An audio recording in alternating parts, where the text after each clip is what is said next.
Good evening, everyone, and welcome to a broadcast from the ARML. Tonight, I will be one of your commentators here, Tucker, aka Ennui. I am joined by, Nathanael, aka Tatenu.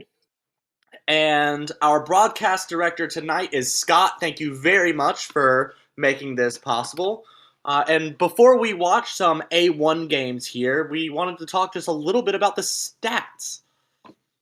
Yeah, looking at the table here, it looks like there are two of the top four players playing in tonight's match. We're looking at A1 Table 4 with Dustin, Steve, Jonathan, and Jeremy. And it's Steve who's at the top of the A1 standings so far with a plus 65, followed not too far behind by Dustin with plus 48. And I'm excited to see how this table shakes out. Remember, it was earlier in the season where Dustin managed to win a game with over 100,000 points. And we'll be hoping for something like that tonight to happen. Although I'm sure his opponents are very much not wanting that to happen. Yeah, I distinctly remember watching a couple of Steve's matches where he was just on fire. Third turn reach, first row reach, like several times throughout the game. And I'm sure he'll be doing his best to prevent Dustin from getting out to a dealer streak like he had in that previous game. And same for Jeremy and Jonathan, who are a little bit further down in the standings. They'll also be fighting their way. We don't have stats for Jonathan, who is subbing in this season, but Jeremy has super low dealing rate, so probably not going to be feeding points to the other players. Yeah, the main difference that, like, if we're just kind of looking at the stats and saying what's separating, what's making Steve and Dustin's score so much higher than Jeremy's? Well, Dustin, obviously a plus 90 game is gonna be a huge swing. We see Dustin and Jeremy have the same first and last place results, two firsts, two lasts. But when one of them's a plus 90, that tends to swing things. But Jeremy has a lot of potential to climb the ladder easily. As you pointed out, the low deal-in rate, but that's right next to a 20. Is that a 28% win rate? Can I be seeing that right? That's certainly what it looks like to me, which would be a 20% difference between win rate and dealing rate. That is pretty crazy. And so we'll see if that comes out in Jeremy's favor in this match.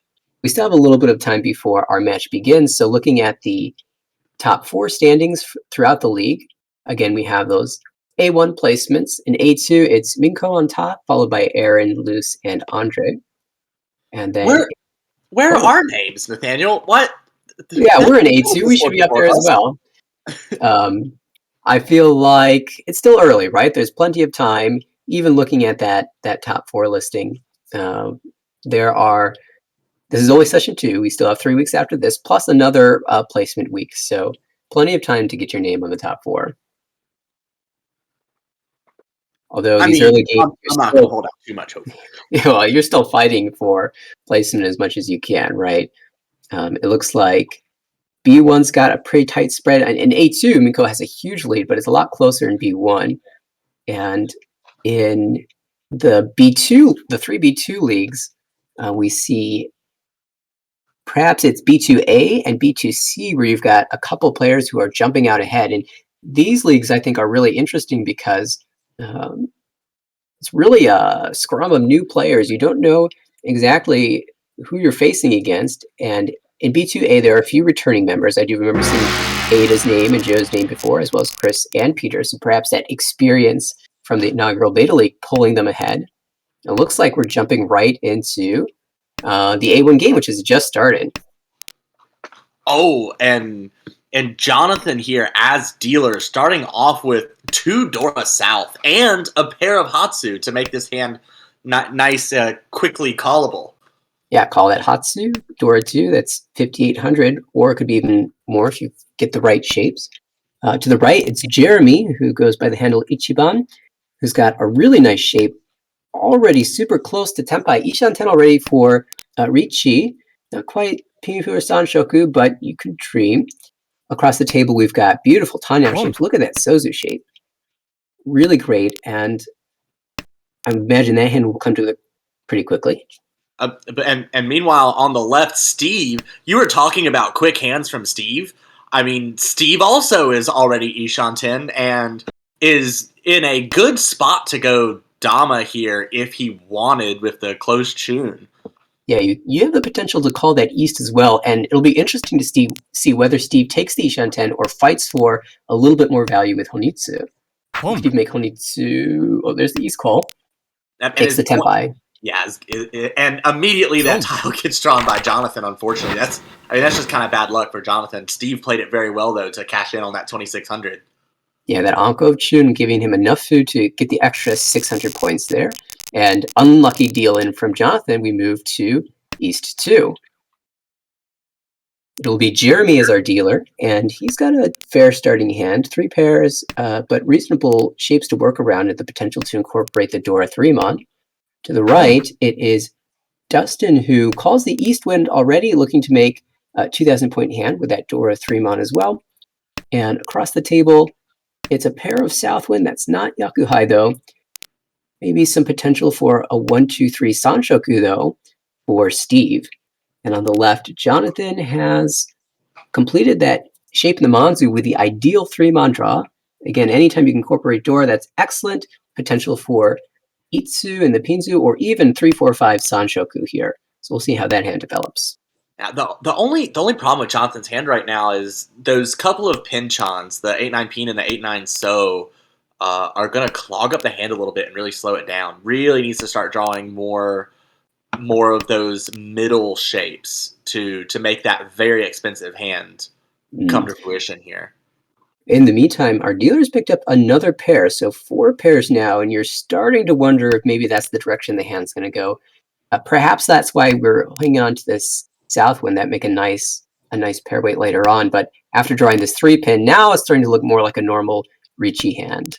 Yeah, and I mean, while there are a lot of pairs, the 3-3-5-7-7 shape in So can become a whole lot of things. I mean, that's you got on both sides. You can kind of think of it as a kanchan, kind of got a ryoncon in the middle of those pairs. So a 4 will make a sequence, a 6 will make a sequence. There's a lot of ways for this to become a very normal hand. Yeah, and drawing the 3 or the 7 would make an Anko. So the only tile that doesn't help here between the 3 and the 7 is the 5 itself, getting another pair. Well, looking to the right, we've got Dustin, who's picked up 2 Dora now, but with that 1-2-3 shape, might have to end up discarding 1 for Tenpai. We'll see if he can draw more tiles around the lower Manzu there. Yeah. Well, until that draw, I was gonna ask whether you thought he was going towards Honitsu. Yeah, but drawing the 2-pin, that's such a that fits in so nicely. Although discarding the 1-mon, I guess wants to ensure the Dora is a pair or a triple. Exactly. He's locking in, keeping both Dora in hand, and it's a difference between winning 2,000 and 3,900 or even 8,000. So wants to at least double the value, if not more. Yeah, Dustin's average hand value so far is 7,400. So we see that instinct coming into play before us with that decision. And fills the Anko of the 7 months. So Ishanten now on the right. And well, dealer hands decides to drop 6-mon, 6-mon. Now Ishanten, perhaps a chance at Ipeko in the Manzu if you can draw a 7-mon. Why do you think the 6-mon were chosen as the discard rather than, say, the 9-mon? True. So if you drop 9-mon, 9-mon, then you can potentially make Tanyao. With 6-mon, 6-mon, he might be thinking about the possibility of drawing an Anko, and one of the 6-mon has already been discarded. And then Dustin kind of promptly calls a con there, flips over the 5-mon as the new Dora. The only one in hand for anybody right now is Jonathan on the left. It should be noted that in the meantime, Steve has gotten Tenpai. This is in Tenpai for Ipeko across the table, and now you can switch the weight. You can't wait 1-4 because you're Hootie 10, but you can switch it to 2-5. Nope, stays with the Dama Ipeko. Well, 2-5 would have to be Richi'd. Yes, and well, with only Ipeko as your value, and you can only see one of the 3-mon. You can't see any of the 5-mon. Perhaps it's a little scary to wait on just the Sanzo. Frisa right there. And I immediately have 2 questions here. So Steve drew the 9-mon and immediately abandoned. Immediately started tossing those souths to fold there. Who do you think the 9-mon is? Ooh. Oh, Well, it's Tempai for dealer, but that deals into Dustin's hand, who had just found Tempai the turn before for that 3,900. Well, I think it was a little bit more actually because of the con. Yeah, the con increasing the foo, giving a less common score. Mm-hmm.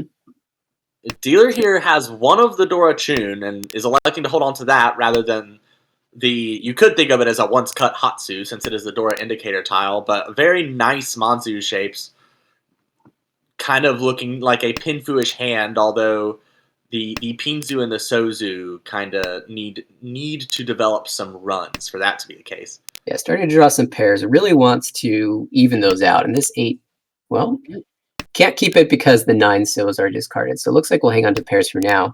To the right, it is Steve who's got a completed shape in the Pinzu and the Sozu. And wow, this is actually looking really good here.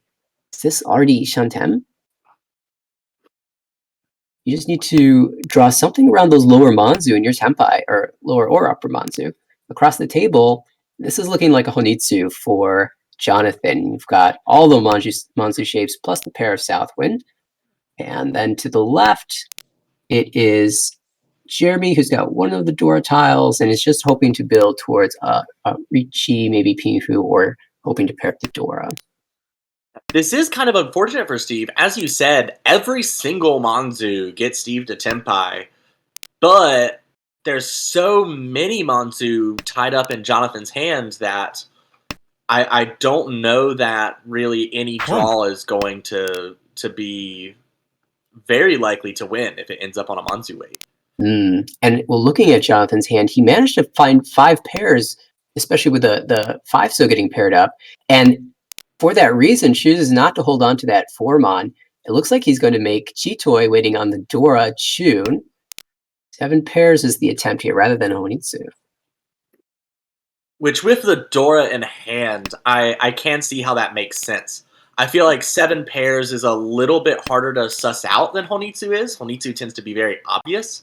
And if you feel like you're going to end up on a bad Tanki, then 7 pairs feels a little bit more groomed for it than Honitsu. However, all 3 of the other Chun have been discarded at this point.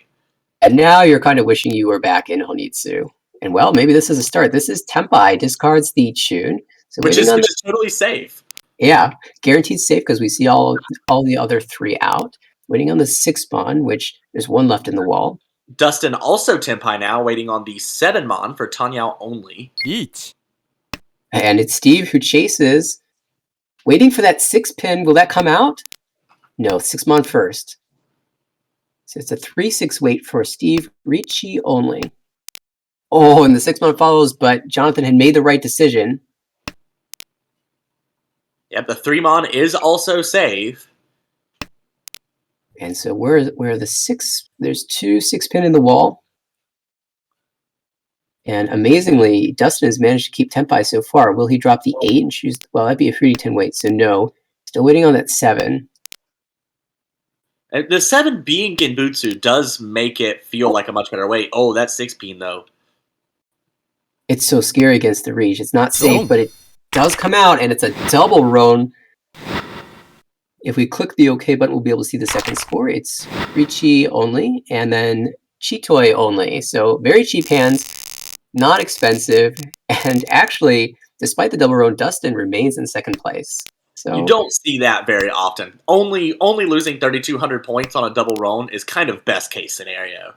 Yeah, yesterday we even saw something similar, double roan leading to, I believe, 2,000 points lost. So we moved to East 4. It is Steve's dealership now. And, well, he's in first. We'll see if he can make something out of this. The hand looks kind of, well, workable. You've got a door in hand. You've got some shapes that can be improved. A Penshan, a couple Kanshan. Not super good, but you could build something out of that. To the right, it looks like we've got a complete shape in the Pinzu, but a lot of random modern tiles that are leaving the hand. So that one's probably going to be a little bit slow. Across the table, well, a door has just been picked up, and you've got a bunch of tiles that could make Tanya or even Pinfu. So this hand's not looking bad.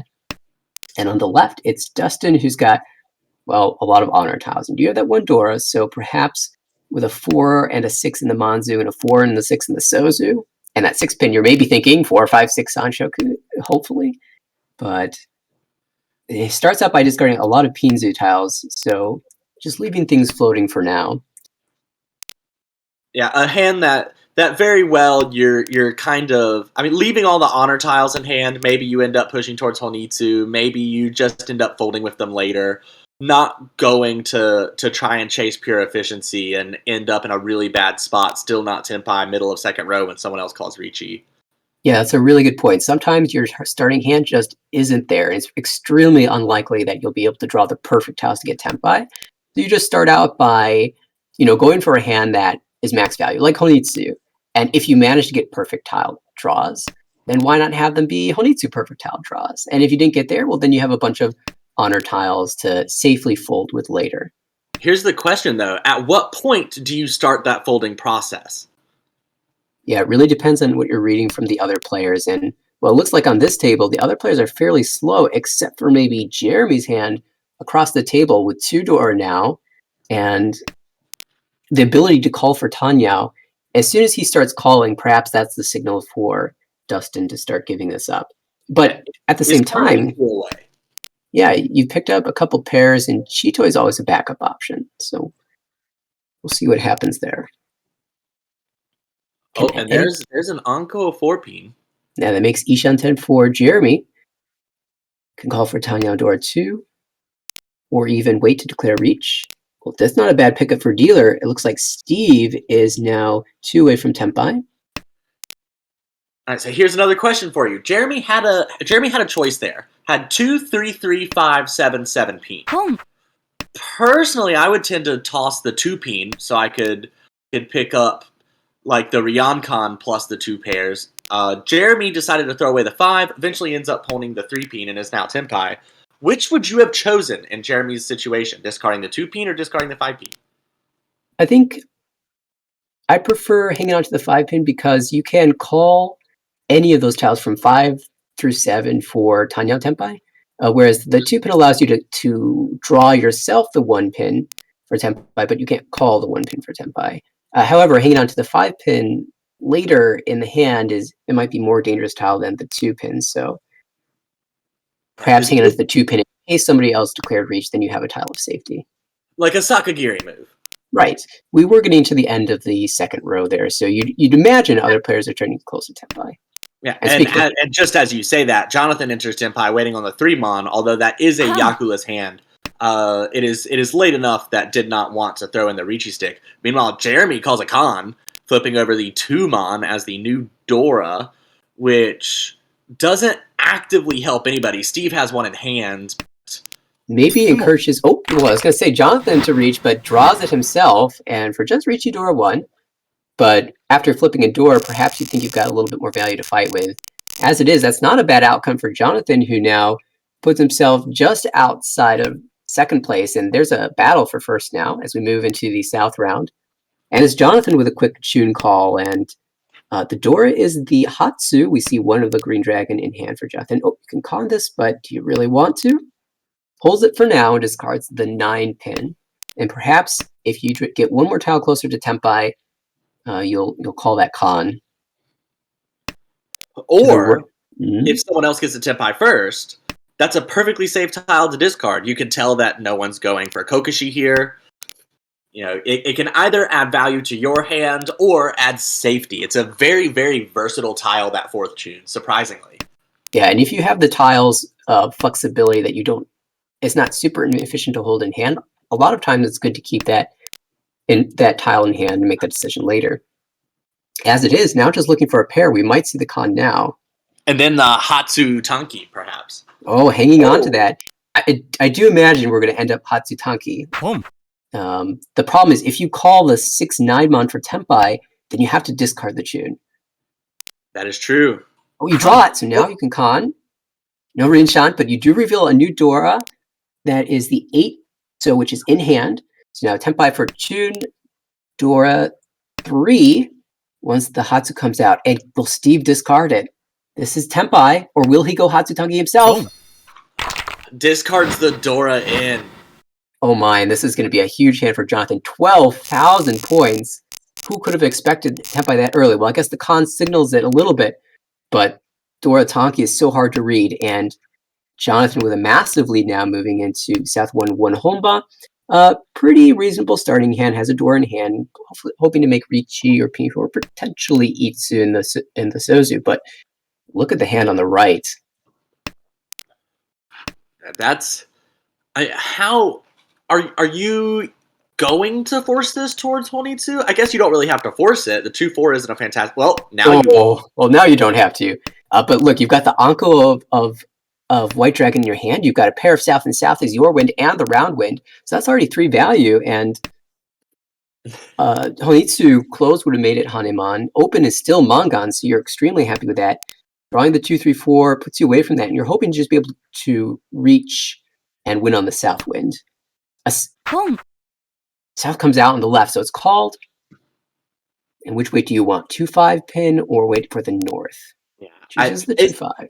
Yeah, picking the 2-5 pin weight. You don't feel like you're going to have a very high deal in there since the 5 pin is Dora and 2 pin is obviously Suji to Dora, but you also want to be able to win should you draw the Dora. Don't want to deal the Dora into anybody else. That's a good point. Probably the decision was made based off of the ability to get another Han with a Dora. And it's unfortunate that the North comes out immediately afterwards, but it's certainly understandable. It would, as it is, another Dora would make the same Mangan. Instead, Sumo on the 2 pin. Haku South South for 3 and 40. Not a bad pickup, and this puts Jeremy almost over 30k, super close, and just out of range of second place. And we move to South 2 now. And well, I'm seeing a potential Sanshoku, 1, 2, 3. Could even turn this into Chata with the right draws. To the right, it looks like, well, that hand's a little bit more sloppy. The 4-5 shape in Mon is pretty nice. And you've got some okay middle tiles in the Pinzu, but the 1-2 and the 8-9 shapes are slowing this hand down significantly. Yeah. Steve across the table does have several really great Ryanman shapes, and is just trying to kind of cut away the cruft at the moment. Just cut the 9-so, still has one more Pinchan to get rid of for this to be a really, really beautiful hand. Yeah, but I'd certainly be pleased with this as a starting hand. Oh, especially drawing the 1-so. Yeah, now you can even turn that into your pair later on. Hangs on to that for now, as the 8 Mon is the inefficient tile. And well, on the left, this is looking pretty nice too. Look at all those Tanyao pairs and Adora. So we could see Tanyao, we could see Peiko, we could see 7 pairs. Now Ishanten for 7 pairs. With the 2 Dora 5 pin in hand. But you really don't have to push for it. This hand could so easily just become a normal Tanyao. Yeah, if you see the 5 pin, I imagine you just call that and go for Tanyao Dora 3, which would be a Mangan. That would be taking a step back in Shanten, though. Well, you call that, you drop the 8 Mon, you get 1 call back into Tempai. So it's not terrible as it is, where Ishanten again for Tanyao and chooses to discard the pair. You could have dropped 8 Mon there and thought about 7 pairs still. So an interesting choice from Jonathan, committing to the Tanyao at this point. Oh, and this 4... Okay, Jeremy choosing to go ahead and discard the Wests. That's going to make his hand slightly less safe. Yeah, we'll see. He's 2 tiles away from Tempai for Pinfu. Oh, here we go. 9-so comes out. So hanging on to that West for safety later. And this is about as efficient as his hand could be right now. Still waiting to draw something for Jonathan's side. Where are we around the table? Dustin on the right, still a little slow, drawing more pairs. And Steve across the table had that fast hand, but ended up discarding the 1-2 shape in Sozu, as he is now 2 tiles away from Tempai. And the 3 came back later, just for the little bit of kind of obligatory mockery. Yeah, you choose to cut something, and unfortunately it bites you. Well, that's a great draw for Jeremy. Draws the Dora. Perfect Ishanten, yeah. Yeah, perfect Ishanten. And it's amazing that Jonathan hasn't been able to find Tempai yet. The problem is the tiles he needs to call are all sitting in other players' hands. You're not necessarily expecting to call the Pinsu tiles, but where's the 8-so? Well, the pair of them are in Dustin's hand on the right. And Dustin needs those tiles because he's looking to make Tanya or Chitoy. He is Chitoy Ishan Tem, but it's Jeremy who finds Tempai first. Ricci waiting on the 1-4, and 1 comes into Dustin's hand. Safe 4-so first. And 1 pin not necessarily looking... now we have Tempai on the left as well. That was a Dora draw. Dora. So this is Tanya Dora 3. Or, God, would it reach Baimon? 3 Dora, Sumo, Sananko. Massive hand for sure. And there's 1-6 left to draw, 6-so. For Jeremy's hand, you need Dustin a 4. is totally folding. Yeah, as long as Dustin doesn't drop the 1 pin, Jeremy can't actually win. There's no 4 pin left and no 1 pin left.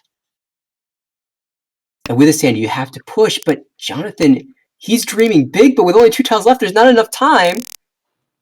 Oh, goodness, it's Jeremy who remains Tempai with an impossible-to-win hand, unbeknownst to him, and it is now South 2-1 Homba. Wow.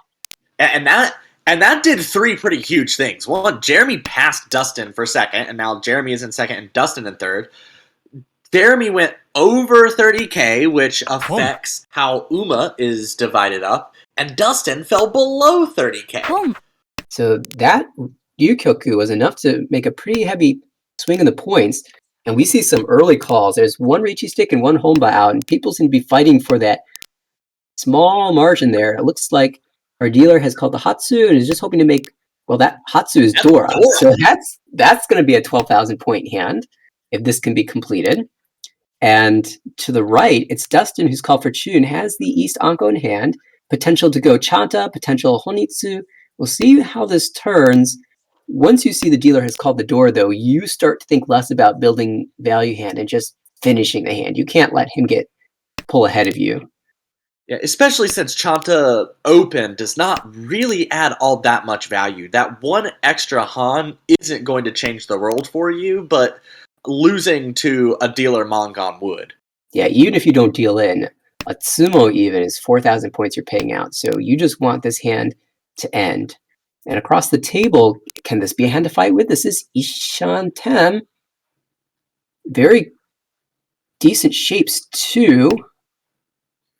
Discarding the 9 pin, so hoping that you can draw something around the 4 pin and drop the 1-1 pair or the 8-8 pair and make Pinfu as well. Well, you could even start, if you could move sideways, drawing the 2-mon or the 3-mon, and work towards an Itsu. Yeah, that's a really good point. That this discard pattern allows for that to happen as well. And once you've drawn the 2 here, now the 1-1 comes out.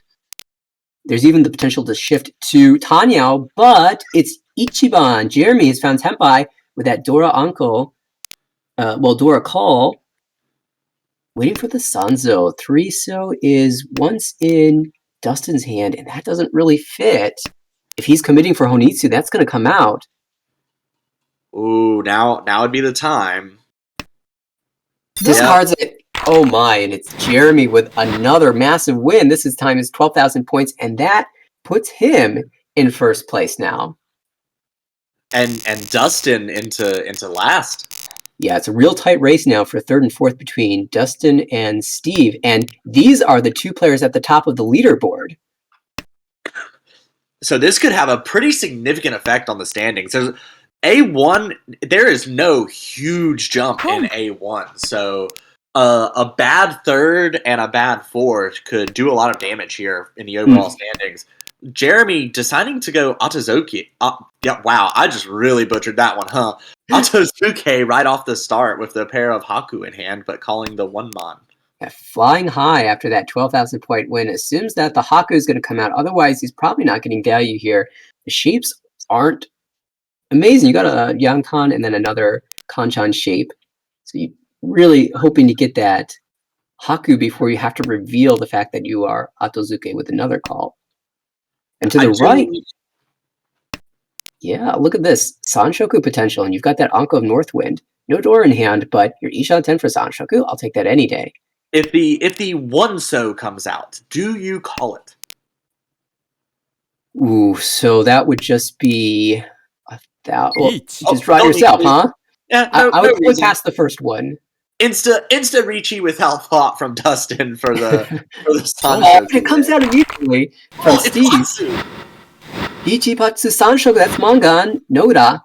But, well, this switches things up. So now Steve deep fourth, and dealership passes to Dustin. I did not get the chance to see if there was a Suji trap or not, but I know that Tumon did not fit Steve's hand, so it's hard to predict your opponent's weight when it's such an early reach. And especially when it's a single weight, because most of the tricks that we are taught that we use for defensive strategy are all about identifying possible Ryanman weights. Once you start trying to count Shampon and Kanchan and Pinchan, well, now you're doing a whole bunch of complicated math, and no one can really do that efficiently at the mahjong table typically. Yeah, well, it looks like in South 3, point placement matters a bit, and we might have a little bit of a Tenho freeze, but that's okay. It should resume pretty quickly, and if not, we can do a quick refresh. And I'm liking this dealer hand. You've got that 2, 3, 4, 5, 6 shape in the Pinzu, so that's easily accepts tiles, and there was also a good Manzu shape there. Oh, looks like we've moved forward a little bit in time. And so the dealer is across the table here, has upgraded to Ishantem already. And although is heavily relying on that 1-2 so shape. Yeah, you'd like to get rid of that and make Tanyao as well. And with this 2-pin draw, there's actually some opportunity for that. For example, if you draw 3-pin, you can drop the one, start with a 1 so, and now you've got Tanyao. You could even do so now with a 5-pin. Well, could call Ricci on the 7-pin waiting on the 3 so if you wanted. You could, and does do so. So decides, I'm not going to take any more time to switch around to getting Tanyao as well. I just want to declare Ricci right now. So it's Ricci only, waiting for that 3 so. We see one has been called already by Jonathan, and one is in the hand to the left, so only one remains in the wall. Do you think the fact that Steve is the person who has discarded the 3 so once affects that decision for Dustin? I don't think so. I think it's probably just a matter of being dealer and wanting to put pressure on the rest of the table. Especially since Jonathan has made a call, you're assuming that he's making a bit of a faster hand. Perhaps the ability to call for Yakuhai as well and just win a cheap 1,000 points. You want to put pressure on that player as well. I kind of like switching it around to get Tanyao as well because you had pretty good shapes for that, but I can certainly understand the decision. Yeah, and it looks like Steve discarding the 8 so, which was incorporated into a shape as it was, and the 7 so. It looks like Steve, it might hold out the hope of getting into Tenpai at some point during this hand, but is not going to risk dealing it.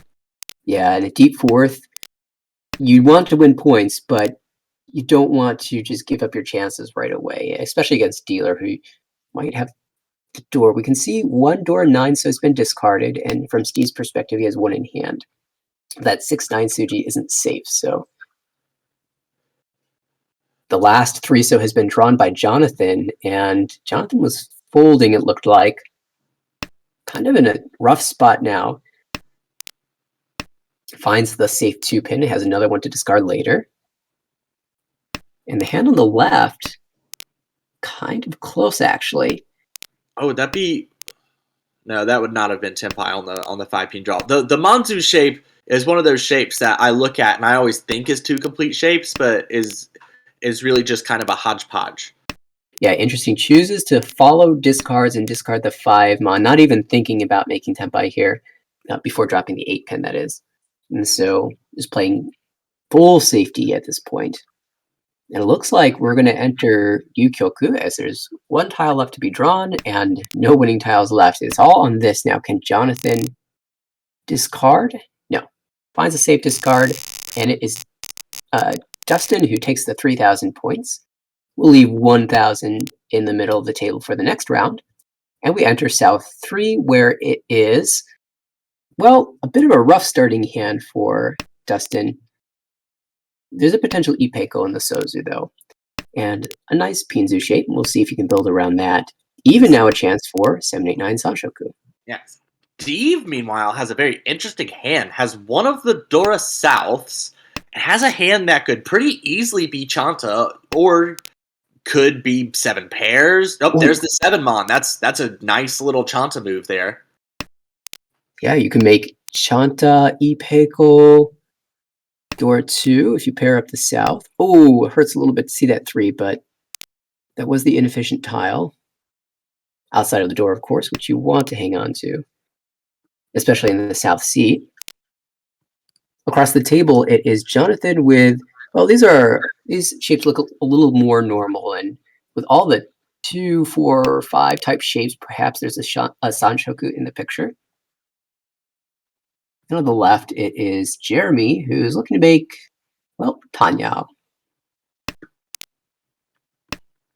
Aren't we always looking to make Tanya?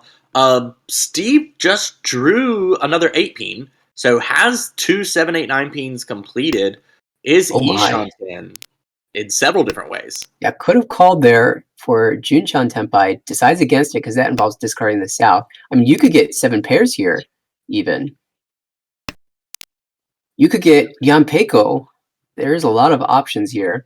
Yeah, and I feel like Rion Peiko would be a very good reason to discard the Dora South. Yeah, for sure. Well, Jeremy's got a chance. He's getting close to Tenpai Ishanten now with a super wide Ishanen. Oh, Ooh, this is Tenpai. You can wait on the south wind here, discarding the 8 mon. For you can, Ipeko, Chanta, Dora 2 would be Mangan. Each. Also reach. And reach indeed. yeah, I do wonder if Steve would always reach you that hand. Steve kind of notoriously damas a lot, and that is a Mangan without the reach, but in such a low last place, you're probably thinking that you need some aura. You'd really like to make this a Hanuman. Yeah, and with that Ricci, this will be a Hanuman if that south can be drawn or discarded. And here's a south from Dustin. Surely you don't discard Dora into this, can you? No, not in third place. You really don't want to give up your position here. Well, there's a chance here. If he finds Tenpai Ishanten right now with potential Sanshoku. Reach. And it's Jeremy who's fighting now. In first. Oh my, well that's a 4-7. So wait. Yeah. Richie Tanya. And let's see here. 1, 2, 3, 4. Well, there's 5 now in hand. Oh, the south is drawn. That comes out. Oh my, well this is going to shake up the standings. Richie, Ipeko, Chanta, Dora 2, Noda. But that's Hanuman. And we've got to fight again. Yeah, and now Jeremy has been brought into second, but more than anything, every single person at the table has a shot at first now. Steve doesn't have to do it in one hand since he is dealer, but everybody else could pretty easily do it in one hand if they get just a little bit of luck even. Indeed, and well, Jeremy calls immediately the south. Is this perhaps Honitsu? He does kind of need a Mangan to advance to first. A Mangan for first, but I wonder if at this point, with only being 800 points above 30k, whether you might say, you know what, I don't have to have first. I'll leave the option open with my discards, but it might be a lot more valuable for Jeremy to just stay above 30k and maintain second. If you drop below 30k, even if you're still in second, that's going to amount to a 5,000 point loss because of Uma. Yeah, and there's a chance even for Dustin to win a small hand that surpasses you. Even if it doesn't drop you below 30k, you still lose the Uma points from placement. And so, yeah, could just be trying to confirm second here. Does have the Anko of West, so that's 2 Yakuhai, and still has the option to go Honitsu. It is a bit far away because you have to drop that 6-7. But if you draw, say, the 3-mon, then it becomes sort of an equivalent shift. Yes, that's true. And well, 6 spawn drawn, Haku discarded, so he's still keeping himself open for either option. And can Dustin fight on the left? This is actually not looking bad. That 6 a little really bit far. Chi. 2 tiles away. And the chi from Jeremy who says, I just want second here. So it's going to be Yakuhai, 2 Han, waiting on 5, 8 mon. We see all the 8s are gone, 2 5s left in the wall. What are the advantages to Well, I guess the other option would have had to have been a Tumon Tonki. So maybe that is just the No, easy choice to make. And it does immediately come out. indeed. Well, it was a direct hit on first place, but I do not believe this will be enough to overtake. Indeed, it's Jonathan who remains in first place with plus 20.7.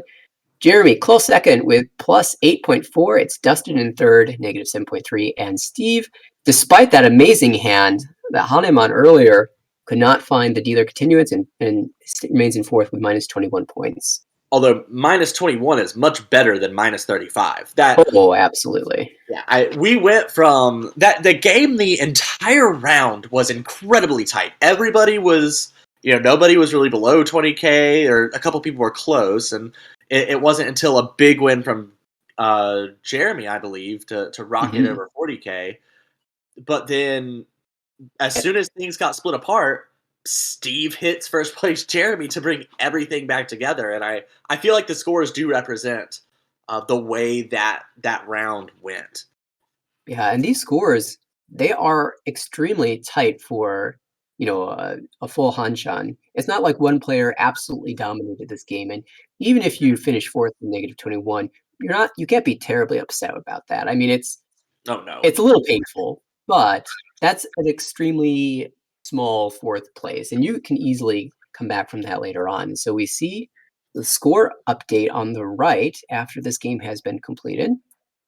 Well, Steve drops to second place and is now 16 points behind with some more games to go, of course. And Dustin's right behind in third. Yeah, Dustin maintained position, and Jonathan moved up one spot as well. Jonathan moved from 15th to 14th. Jeremy, I believe, yeah, Jeremy kept the same position, just is a little bit closer to the positives now.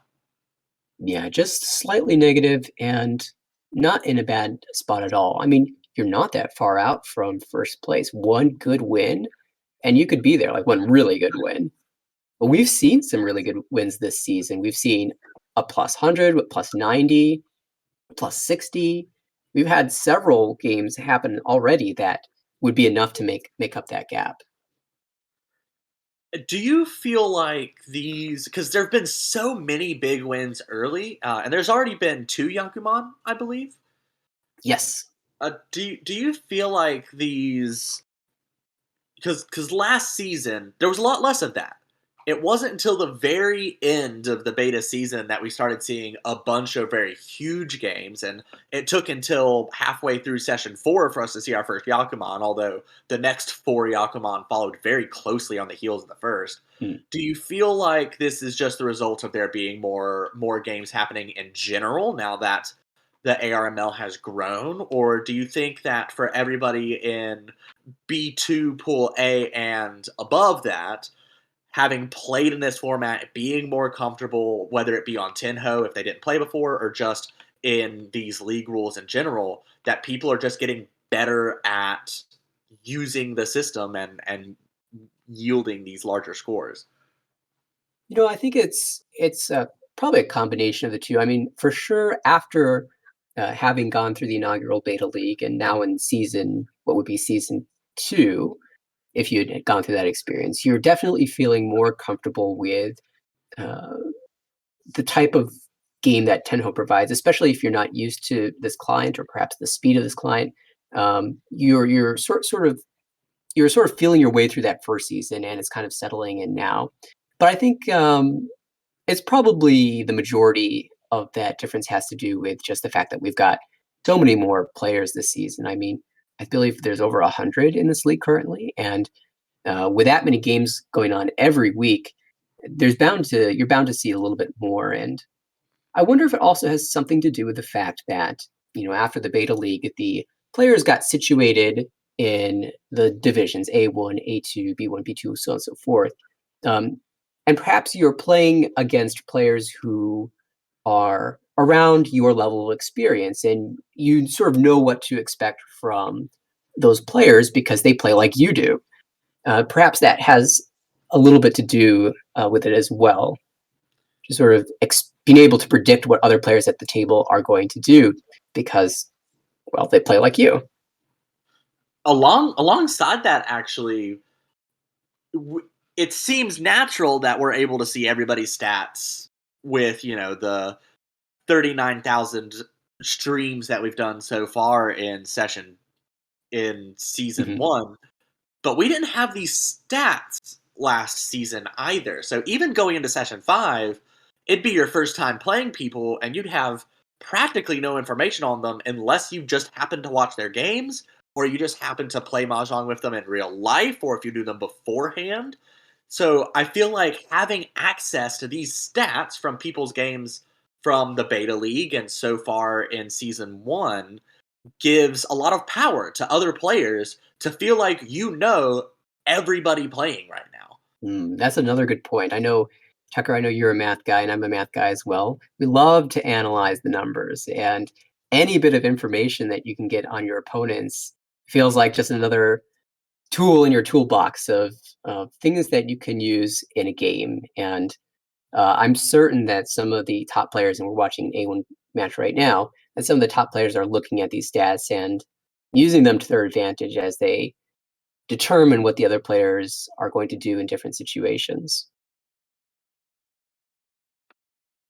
And that's where I feel like that's part of what also makes B2 so much fun to watch now, especially Mm, Pools B and C, since those are players who, for the most part, I do not know personally and have not seen play before. There's a special kind of excitement just seeing something entirely new and getting to know the players through these games in the same way that absolutely. absolutely everybody here. Yeah, I know I've had a lot of fun watching the B2 matches so far and looking forward to seeing some more. As it is, it looks like we're back into the action with A1. The second game has started. Jeremy is our first dealer, and this is a beautiful starting hand. Looks like we'll be heading towards Pinfu, and we've got a door in hand, so Yishan's already.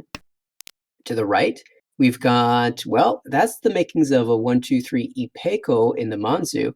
That's a lot of Manzu tiles. So we'll see if you can fill out the rest of the shapes, or perhaps you just continue to draw Manzu. Across the table, it looks like, well, that's a lot of Tanyao pairs. Could be uh, Tanyao, could be perhaps Toy Toy, depending on what you draw and what tiles come out. Probably just Ricci Tanyao. And on the left, it looks like Jonathan's perhaps thinking about a Sanshoku. You've got some of those upper tiles in the Manzu, Pinzu, and Sozu. You've got a pair of Norths, which is your Yakuhai.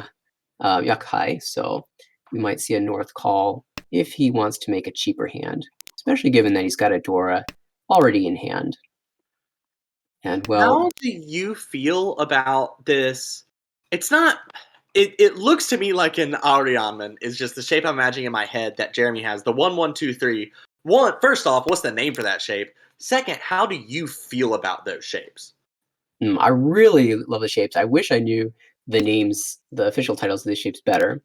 But yeah, it's like a yamen that's a bit, or like a completed shape that could also be a pair in a yamen. And I absolutely love them. They're some of my favorite shapes, especially because I tend to go for sequence-based hands. And having that flexibility on whether you're going to make a sequence or a pair in a sequence gives you a lot of options in your hand. And so you can draw the 1 pin or 4 pin and be tempai there. Or you could even draw this floating 2-so and be tempai, making that sosu tile your pair and keeping the 1, 2, 3 as your sequence. Eat. Oh, well, it's Jonathan who gets tempai first, draws the Ankh of North himself. So Ricci, Northwind, and Adora waiting for 3, 6-so. Uh, Jeremy, and right as that happens, Jeremy Sumo. draws the 9 Oh, pin. but It it's doesn't matter Ipas though. Sumo. So this is going to be Mangan. Unless we can flip Ura. There isn't Ura, so this is Haneman. For Jonathan, what a great start to the game. And I think he was the player that won first in the last game, so 2 excellent games so far. Yep, had that +20 from game 1, and it'll be interesting to see how this changes the dynamic of the East round, since for most of the East round last time we were pretty tight, but now we have Jonathan hopping off to a very, very quick 15K lead. Well, 15K on 2 players and 18K on the other. Yeah, so the other players are now below 30,000. Still early days, so we can make up for this later. And you're just trying to play efficiently and win your hand. For most of the players, the situation hasn't changed too much. You still need to make your way ahead of the other players. And well, Steve doesn't have a bad start towards that. You've got some nice yamen shapes and some good floaters in the pinzu. So he'll be trying to make a normal pinfu type hand, perhaps. Yeah, that's probably where we're going to end up. Yeah, To the Jeremy right. on the left to kind of to go in the other direction a little Hmm. bit. Is Ishanten just decided to throw away the Ryankan in Oh, to keep the 7 pin that was drawn, perhaps allowing that to shift towards Honitsu, but still maintaining the Ishanten. yeah. If you draw the 7 mon, perhaps you go back to your original shape. It's a little bit less value because you really want to call that the chun. And especially when you have 2 yakuhai and a lot of tiles in one suit, you're really thinking Honitsu. And that turns what would be 2 han into a Mangan. And you're really sad if you draw the 7 mon. I wouldn't even complain if you threw it right back. Really thinking about calling this 5 pin. Yeah, the question is, how do you call it, and what's your pair going to be? If you call this way, you're pretty much locking in the tune to be your pair, unless you draw something later on. Um, that was an interesting way of doing it for sure, but it is totally committing to Honitsu here. Yeah, and shifted the tiles to draw in that Hatsu. Yeah, so now you can pair that up as well. And well, can anybody fight this? That's a Dora tile, and that's not fitting your Honitsu. But if you pair up a Dora, that's the same value as making open Honitsu. So we could see a shift depending on what comes in. Jonathan across the table. I feel like the only person who can really fight at the moment is Steve, although that 7 so really helped. Jonathan's hand is inefficient and not close to ready, and Jeremy now has reached Tenpai waiting on the 6 pin and 9 pin. Yeah, Steve is not necessarily in trouble. It's more likely that he draws the 5-8 pin than any of the 8 mon or 7 pins. So that 6 looks a little bit shaky in hand, but it'll probably be fine. I think Jonathan across the table is recognizing the Honitsu danger and kind of leaning towards pairs and just hanging on to those deadly Pinzu tiles. Yeah, I mean, we can see every single winning tile for Jeremy right now. One he called himself. Oh, 4 of them are in Jonathan's hand, 2 are in Dustin's, and 1 is in Steve's. So had the opportunity there to call the tune on the right and also Eat. from Jonathan as well, declined it, interestingly. Saying Tonki weight isn't good enough here, but Little G's no, that's actually be better than the current weight. And it's Dustin who declares Ricci, waiting for the 3-mon Ricci Dora. and just the Richidora one. Yeah, looks like Tenfu, so unless he sumos that, it will stay there. Uh-oh. Draws the door Oh and does wow! not trust Suji. Eat. Oh, And Steve now, calling a very late Ricci here. yeah, Probably gonna throw out the Genbutsu 6 mon. well, 5-mon is safe and does that, Well, so is this. Oh, right. The Ricci on the right. right? Sumo. That's Tsumo. And so this is going to be upgraded a little bit. Ricci Tsumo Dora no Ura, but it's a 3 and 40 for Dustin. Picks up the 2 Ricci sticks, and that puts him in a comfortable second. Here, this is actually a question. Do those Ricci sticks count towards the average score value? That is a really good question, and perhaps we should get in touch with the stats guy and see if that does count. I assume I actually don't want to make assumptions, so I'm really curious as well. As it is, it's an early call for Jeremy with the tunes. Has a Haku and a Hatsu in hand, so for the time being, we can dream a little bit about Shosangan or even the bigger one. But it's more likely that this will turn into just tune only, or perhaps even Honitsu. And well, our dealer hand is looking pretty good. Ryankan in the Sozu, completed shapes in the Manzu, so already 2 tiles away from Tenpai, and we're still in the first row of discards. Ooh, that 5-mon is a nice pickup on the right. You've got an Anko of 9 pin, and you're actually super close to Tenpai, only 2 tiles away. It is Jonathan who's hanging on to that south because it is Dora and also value. as it is this. He's in the south seat And and drawing and that another. and it's an interesting kind of situation to be in a first like this where you don't necessarily need the value yourself, but by holding on to it, especially it being your seat wind, you can just keep other people from getting the value that will allow them to catch up to you. And well, the most people can't call it being the East round, but since Jeremy's opened on the tune, that actually has potential to be called there too. And we have gotten an answer from, as you called him, the stats guy. Reachy sticks are not counted towards average win, but Homba are. So it's strictly the points from winning the hand, not the extra things in the pot, except for the home ball, Well, which the is Homba you still take directly from other players, whereas right. the Reachy sticks are they feel kind of different. Those don't get paid out at the end of the hand. That is money that has already been paid, and you're just kind of scooping off the ground. Exactly. Yeah, that makes a lot of sense. And well, it's Steve Yeet. who's found Tempai, declares Ricci with Pinfu, does Ricci Pinfu.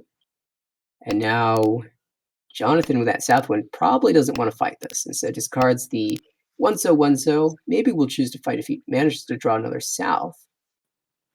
Actually, it had been Tempai, could have declared Ricci with the South, but chose against it. Dustin kind of playing around things a little bit here, draws the unsafe 9-so and discards an 8-mon rather than discarding the 9-so, but does not appear to be totally giving up Yeet. on this hand yet. This looks like a bit of washing. Oh, there's the second Dora for the Ricci now from, oh boy, I just got everybody mixed up. From Yeah, Jonathan, Jonathan, made it another yeah. 2-mon and 6-mon. As predicted, with the one so, it wasn't enough value, but when you have those two Dora, now you've got enough to fight for. And so it's a 3/6 mon wait. Ooh, so many 3/6 in hand. Is there only one left in the wall? There is. And it's a 6 mon. There's not many tiles left in the wall, though. Yeah, only Sumo. 9 now. Oh, Sumo for Steve. Ichitsumo Pinfu. And 1 Ura. So 4 and 20, 5,200 points plus the 2 Ricci sticks. And so Steve putting a little bit of fight, getting close to 30K as we move into East 4. This is Jonathan's first dealership, who managed to build up this lead without even winning any dealer hands so far. Starts with a pair of Chun. Chun is the Dora indicator, which means that the White Dragon will be Dora. And looking around the table, see one to the left, but just one, so there's still out there to draw. So a question about that single tune. When you are in Jonathan's position here and you have two Yakuhai and the other is the Dora indicator tile, how does that affect your decision to call on the first one that gets discarded? Because I know some players like to wait to call their Yakuhai until perhaps the second one if their hand is not developed enough. But you obviously can't do that in this case because one is already gone. Yeah, that's actually a really interesting question, even more so because Jonathan's in Boom. first place and doesn't necessarily want to put himself in a position of weakness. However, I think his hand has developed enough where there's a reasonable chance that he'll be able to call the remaining tiles for the victory, and also he's dealer, which incentivizes him to push a little bit more than he might otherwise. And so far, it's working out pretty well. He does choose to call it when it comes out, knowing that it was his last chance. The other tiles he needs aren't bad. Call in the Monzu relatively easily, it looks like. Or just draw it yourself, that works too. And then the 2-3 shape is great. So in this situation, I like it, but it's very situation dependent. And there's lots of ways Jonathan can get the rest of the way here. This is always those interesting shapes. I really love the 6-6-7-mon shape, but the 7-mon really isn't doing anything. But You can call for there's the Tempai reach here, Jeremy. and Jonathan decides to pass it. So recognizing that is perhaps a little bit weak. Oh, sorry, you couldn't call for Tempai in that position. But is a little bit weak here with that tune call and not a lot of value. We'll see how he plays this. Yeah, the 9-mon are totally safe though, since that is the Rishi tile. So can Mawashi a little bit, can wait for safer tiles to come out. So wasn't in a horrible position yet, although that can very quickly change with the limited hand. And we should, of course, describe the Ricci from Jeremy. This is Ricci South, with potential Sananko if you draw the 5 or 7 so yourself. And it looks like they're out in the wall. There's 3 of those, which is really good for a Shampoo Wei. We might see a Sananko here, which is a Yaku that I don't really think about too much. There's the last 5 so. Yeah, Although just 7 left to draw. It looks pretty scary, gotta say. Although so does the Dora Haku. The Dora is totally live. Yeah, Steve actually, without very many save tiles here, chooses the 6 so. Well, now draws another pair. Now 3 so is Suji. Yeah, this is going to be a bit of a challenge for Steve to get out of trouble here. The one seems pretty good. There was one chance, I believe. I think Steve can see 1, 2, yeah. And yeah, we could see it was discarded previously by the other players at the table. And well, Dustin's probably folding even with the Dora pair. Yeah, I mean that hand. You're still that 3 so well, this gets you ish on 10. You can drop 6 so and fight, and Jonathan draws the last of the door tiles. Unlikely to see that, but it's a Tsumo, so this will be Sananko. We have Riichi, Tsumo, Sananko, and then the South Wind with 2 Ura, so that is a Hanemon. Yes. And, well, Jeremy now, first place overall. And look at the score lines. Just creeps right above Jonathan, and now this is a truly tight game. A Mangan Ron from anyone takes first. Where did the scores go for everyone? It looked like Jonathan was out so far ahead, and then, well, eating the Oya Kaburi there hurts a lot. This dealer hand is great for Jeremy. Yeah, already ish on 10. The Yankan in the Manzu, you can also draw the 3, 6 and wait on the 8 instead. Or even draw the 6 pin for Tenpai. And you can still even get Pinfu drawing the 8 mon, discarding the 4 mon.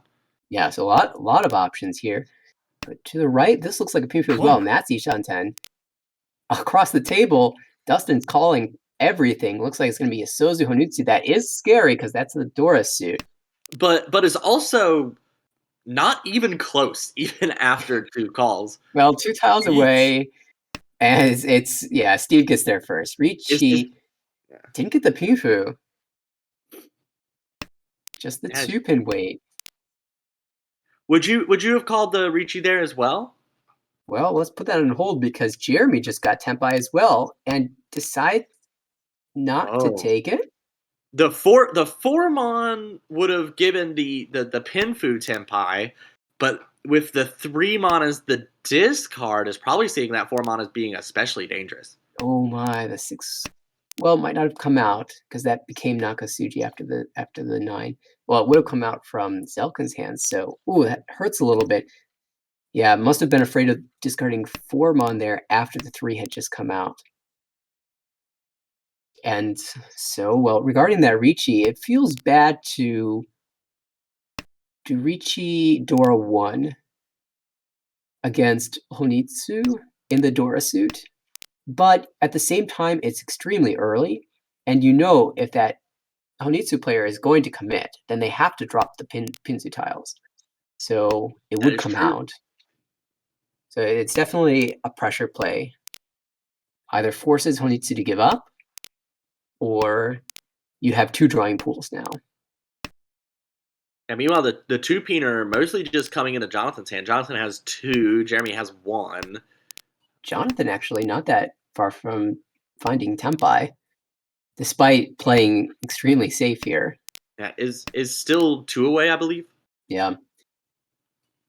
And, well, we see the Honitsu hand pretty much giving up. I mean, you have the Hatsu call, so you can find Tenpai in other ways, but not willing to drop 6 and 7 pin, which is the danger suit. Yeah, well, and I mean, also, Dustin was never really close to Tenpai, so it's not like Dustin had much to fight with, in all honesty. But Jonathan drops the 2-pin on the 4-pin draw. Yeah, running out of safe tiles and decides pick one that and you can drop 2 of. Unfortunately, that's the one that Steve needed, so that early reach pays off. Steve in second place, over 30,000 now, and dealer. And Jonathan likewise falls to third and under 30,000. So a direct trade. Oh, wait, dropped into fourth, is 400 points behind Dustin. Oh my, and well, it was Jonathan who had taken the early lead in that game with the 12,000 points early, right? Yes, it was indeed, but has been sumoed to death. So that one deal in, all the rest have just been big sumos, but that one deal in having a pretty drastic effect on how Jonathan's game's going. But again, like, it's still 6,000 points to first, even from last place. So this is no gap to be scared of. Yeah, we will perhaps need a refresh as Tenho's decided to freeze up on us. It likes to do that. Do you think it's something that we said? I feel like we've been fairly passive with our comments. I don't think we've offended Tenho in any way. We love you, Tenho. And we see a Ricci from Steve as dealer. Wow, what a beautiful hand. This is first row Ricci Pinfu Dora with 258. So wait, you feel like you've got to win this. Yeah, this is this almost feels, whenever I draw one of these, I'm like, wow, this is like a cheat hand. But we see a lot of the tiles already out as it happens. I mean, we can see 3 of the 4 2-sos are in people's hands. We can see 3 of the 4 5-so, but there's one of the 8s. There's just so many. 12 tiles, well, 11 if you don't include the one in your hand. It does not find the Uda, so it's not a Mangan, but it's still a ton of points for Steve, who finds himself now in first place with another dealership continuance and another reasonable starting hand. You can call it the tune for your value. Yeah, and we often tend to think of close hands in terms of how far away last is from first, but anytime a hand is very close, that also means one win from first can make it not look that way anymore, as just happened. We went from a 6,000 point difference between last and first to now first place being over a Mangan away from anybody. Indeed, and well, at first place, Steve calls the tune right away, planning to make a quick hand, hopefully incorporating the Dora 6 Mon as well to advance dealership once again, increase the lead a bit. Well, I'm going to skip right to the hand on the left because I'm seeing some honor tiles there.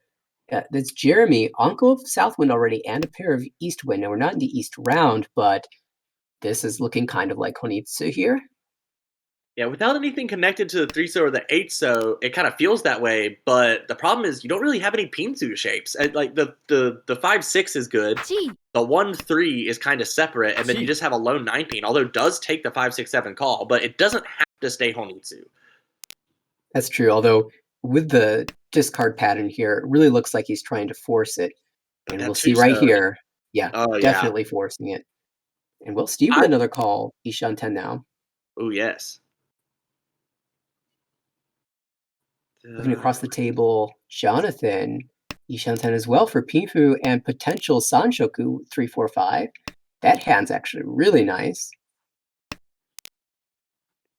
On the left, oh, this is looking a little, two-way for Pinfu. So not terrible.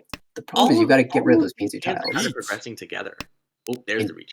And that's an ideal draw too. 3 Mon. I guess 6 Mon isn't bad because it guarantees Dora, but with this way, you've got an opportunity for Sanshoku. So Ricci Pinfu, waiting for 3-6-so, 1, 3, 2, 3, 3 3s, and 2 6s are visible, so only 3 left in the wall. And now Jeremy might think about folding this. At the very least, tossing that 3-so. Yeah, interesting choice, but ultimately in second place, fighting against fourth, you don't want to trade places. So chooses to bail instead. And we'll see what Steve decides to do here. Again, Ishan Tem draws the deal-in tile. That doesn't fit the hand. 8-pin looking relatively safe. But fights for it and deals in. And luckily it was the 6-so and not the 3-so, so 2,300 as opposed to an 8,300. Yeah, Yasume for Steve, but Jonathan doesn't mind that too much because you move yourself into third place now, and we move to South 3. Dustin has a very nice starting hand, pair of souths, that gets called immediately and chooses the 2-pin. This is the most efficient way of getting to Tempai, I guess. Yeah, well, I mean, it's Ishanten, and I think if you discard either the 8-mon or the 9-mon, getting rid of the Pinchon, doesn't, on anything other than a pair draw, doesn't that make you, well, I guess you're Yeah, Ishanten and only gets a Tempai on drawing whatever other one you have. the benefit of keeping the Penchon here is that if you do, you can accept the 7-mon and discard the 8-pin for Tempai. I was wondering if you might hang on to the 2-pin and dream about building Honitsu because it's still so early, but that would involve discarding your 3-4 shape. It's probably not worth the time it takes to do that. So instead, choosing just to make the quick hand We and do going, have a pair of Dora on the right. yeah, and a 1-2-3 Sanshoku potential. Options for Pinfu or Sanshoku, so it will kind of depend on what you draw first. Yeah, the 1-pin is going to be hard to collect at this point, though, with 2 already discarded. Yeah, and also you want to get rid of that Penchon 1-2 mon. So what the 4-pin is drawn, now you probably drop the 1-2. And Absolutely. so Pinfu Dora 2 on the right, across the table, potential Itsu in the Manzu. Yeah, but it looks a little rough otherwise. And on the left, you've got a lot of pairs, 4 of them to be exact. There's the perfect draw for Dustin. Draws the 7-mon, just as you said, and discards the 8-pin to make the 8-pin the pair. Now waiting on the 2-5-mon.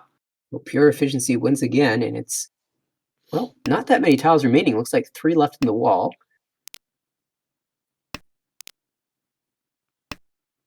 2-mon can be incorporated by the hand to the left and probably kept for a turn by Jeremy across the table as well.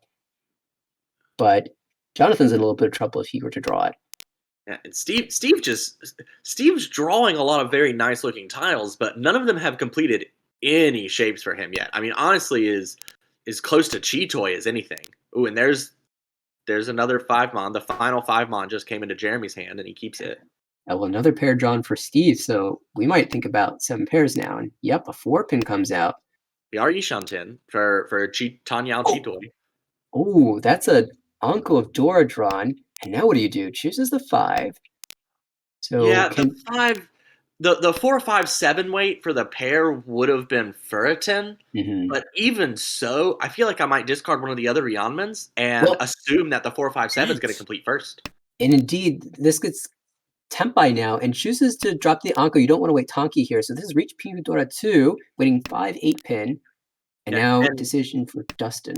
yeah, and despite Dustin being open and likely Tempai with all of these drops, oh, 2-mon was Genbutsu to the Reach, and so it comes out and deals into Dealer. and it's a very small deal in, but it brings Jeremy underneath 30K. Yeah, small deal in, but some pretty big implications here in South 3. Yeah, the biggest of which are for Steve, who just had like a pretty low first place value, but with everybody underneath 30K, that basically raises the value of Steve's hand by 5,000. Yeah, if he can just win 2 small hands and end this game, he's just earned an extra 5,000 points, plus when you know the value of the small hands. Goes Atozuke here, calling the 3-4-5 shape and waiting for the tune to come out. This is very much Steve saying, I'm doing exactly that. I'm going to end this game as quickly as possible. Doesn't call the 1-pin to reveal that that's exactly what he's doing. And now doesn't need to. Has the 5-pin and the 6-pin, unless you draw a 4-pin or 7-pin, one of those can be a triple and one of those can be a pair. He can call as Really does he thinking want about to. the 4. You'd have to discard one of your Yamen shapes if you do call that. Decides against it, feeling that he can just draw one of those himself. Dustin, meanwhile, also has a very callable hand for Tanya Dora 1. We might see him start to call, recognizing that Steve is trying to end this game. If he can. So far, he hasn't really gotten much from the player to the left. And to the right, this hand's coming together a little bit. We've got some pairs, but some good Pinfu shapes, so that's probably where we're heading.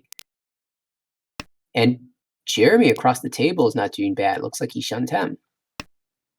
Would love to draw the Dora 7-mon. Oh, there's the tune. And now it's clear. Interesting. What do you Steve draw? started the 1 pin earlier. Would you also have dropped the 6 pin there?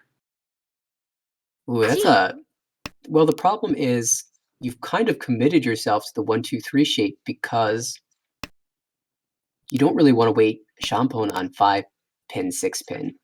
So it does sort of make sense. Also, perhaps reading the discards from the player to the left. Set up a Suji trap as well. And the 3 pin comes right out. So well done by Steve. Yeah, Korak said in the chat that he thought Zell got a little too clever passing the 4P, and I do wonder if I could request an explanation on why that comment specifically, just out of curiosity. Yeah, it'd be very interesting to hear what Korak has to say about that. Of course, calling would advance you in Shantem. I wonder if maybe Steve didn't want to have to make the decision of which you have meant to discard. Jonathan has been dealt an absolutely beautiful hand as dealer here in third place. Immediately calls the Haku and discards away from the Yonkon, forcing the Honitsu here. I do wonder if I would have discarded the South first, just to kind of play both sides for a bit, but really wants the value. Yeah, so Haku Honitsu would be without any door. Oh, There's the 7's a 7. little bit of punishment. Well, that would be 5,800, which would put you over 30,000 and into second place. That's enough. And maybe seeing that was what made his decision easier. Like if I can pair up the South, then I'm looking good for Honitsu. Haku only is just 1,500. So can technically incorporate the 7 pin, although it does not advance the hand any. Yeah, I mean, you don't know how even if you win that small hand, you don't know what your next hand's going to look like. But gets the opportunity to call back into Tempai and does so. He's waiting for the 3-6 pin just for a 1,500 point hand. Yeah, most of which are already out though. We can see all 4 6 pin, 3 in people's hands, 1 in the dead wall, and we can see 3 of the 3 pins. There's only 1 3 pin left in the wall. No, it's not as good as it looks apparently, and has the opportunity to switch it up. You can call the north and wait on a Nobetan 2 pin 5 pin. Or an Ariaman 1-4. Okay, yeah, either one would be reasonable here. We're not playing with red 5s, so 2-5 is maybe not as good as it normally would be. And oh, that's interesting from Jeremy discarding the 3 mon there, perhaps recognizing Tempai. And you have 1, 2, 3, 4 pairs, so there's other ways to get to Tempai. And by other ways, it sounds like you're insinuating G-Toy. I mean, well, I am kind of thinking about that, but we'll see if that comes to fruition. There's another pair, so kind of getting close. Yeah, but I mean, Jeremy. Oh, never mind. I was about to say that's a pair that really advances you both towards a normal hand and towards G-Toy. But Jeremy said, well, why would I want a normal hand? It discards the 2-so. Yeah, Jeremy really wants to win even 1,600 points to get over 30,000 points in a positive finish. Drawing this Anko of 9 pin is not willing to drop any Pinzu. I mean, looking at Jonathan's discards, it's clear why. He hasn't dropped a single one yet. He has been discarding every tile he's drawn since the beginning of the second row. So it seems pretty clear that he needs something there. And that was an opportunity for Jonathan to switch to the 4-pin north weight. Not sure if that's more likely to come out or not because we haven't seen the north yet, but... Yeah, well, having not seen any norths at all, since your hand doesn't look Honitsu, I feel like I would be tempted to make that switch. Like, if the 3 pin and 6 pin haven't come out at this point, my instinct would be that people are using them, especially with pin being so expensive in the wall. Oh, now we have... There's the north. And now we have the Ricci from Dustin waiting on the 2 pin or 1-so. Yeah, and that would be another Sananko on a sumo. Exactly. Well, 1-pin is 1-so is dead, and 2-pin we can see are in the other player's hands. So really, it's like a 2-pin Tonki, except 2-pin looks really bad. I guess you've sort of set up a Suji trap, but I'm not sure the other players will trust discard Suji here. Yeah, it's not a reliable Suji with the 5 pin being the Ricci tile. we might find Yu Kyoku. Yep, 5 so safe. So Jonathan and Dustin both earn 1,500 points. That is not enough Positions. for any position change. But now with a Ricci stick, any single hand, 1,000 point hand, will advance any of the players. But will not necessarily get them above 30K. Yeah, from Dustin's position on the left, if you win that 1,000 points, you put yourself ahead of Jonathan. You at least save some,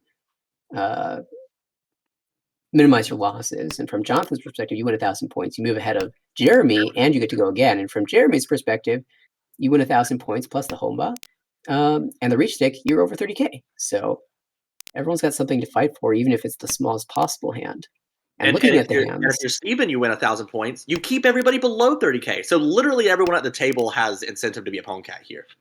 yeah, and then Steve perhaps that 8-9 kind of stops it. I was gonna say he has a perfect hand for doing that, but yeah, 8-9 not quite fitting the Tanyao side of things. On the left, Dustin's got the south pair, so he can call and make a fast hand. And wow, look at that Kanchan fill.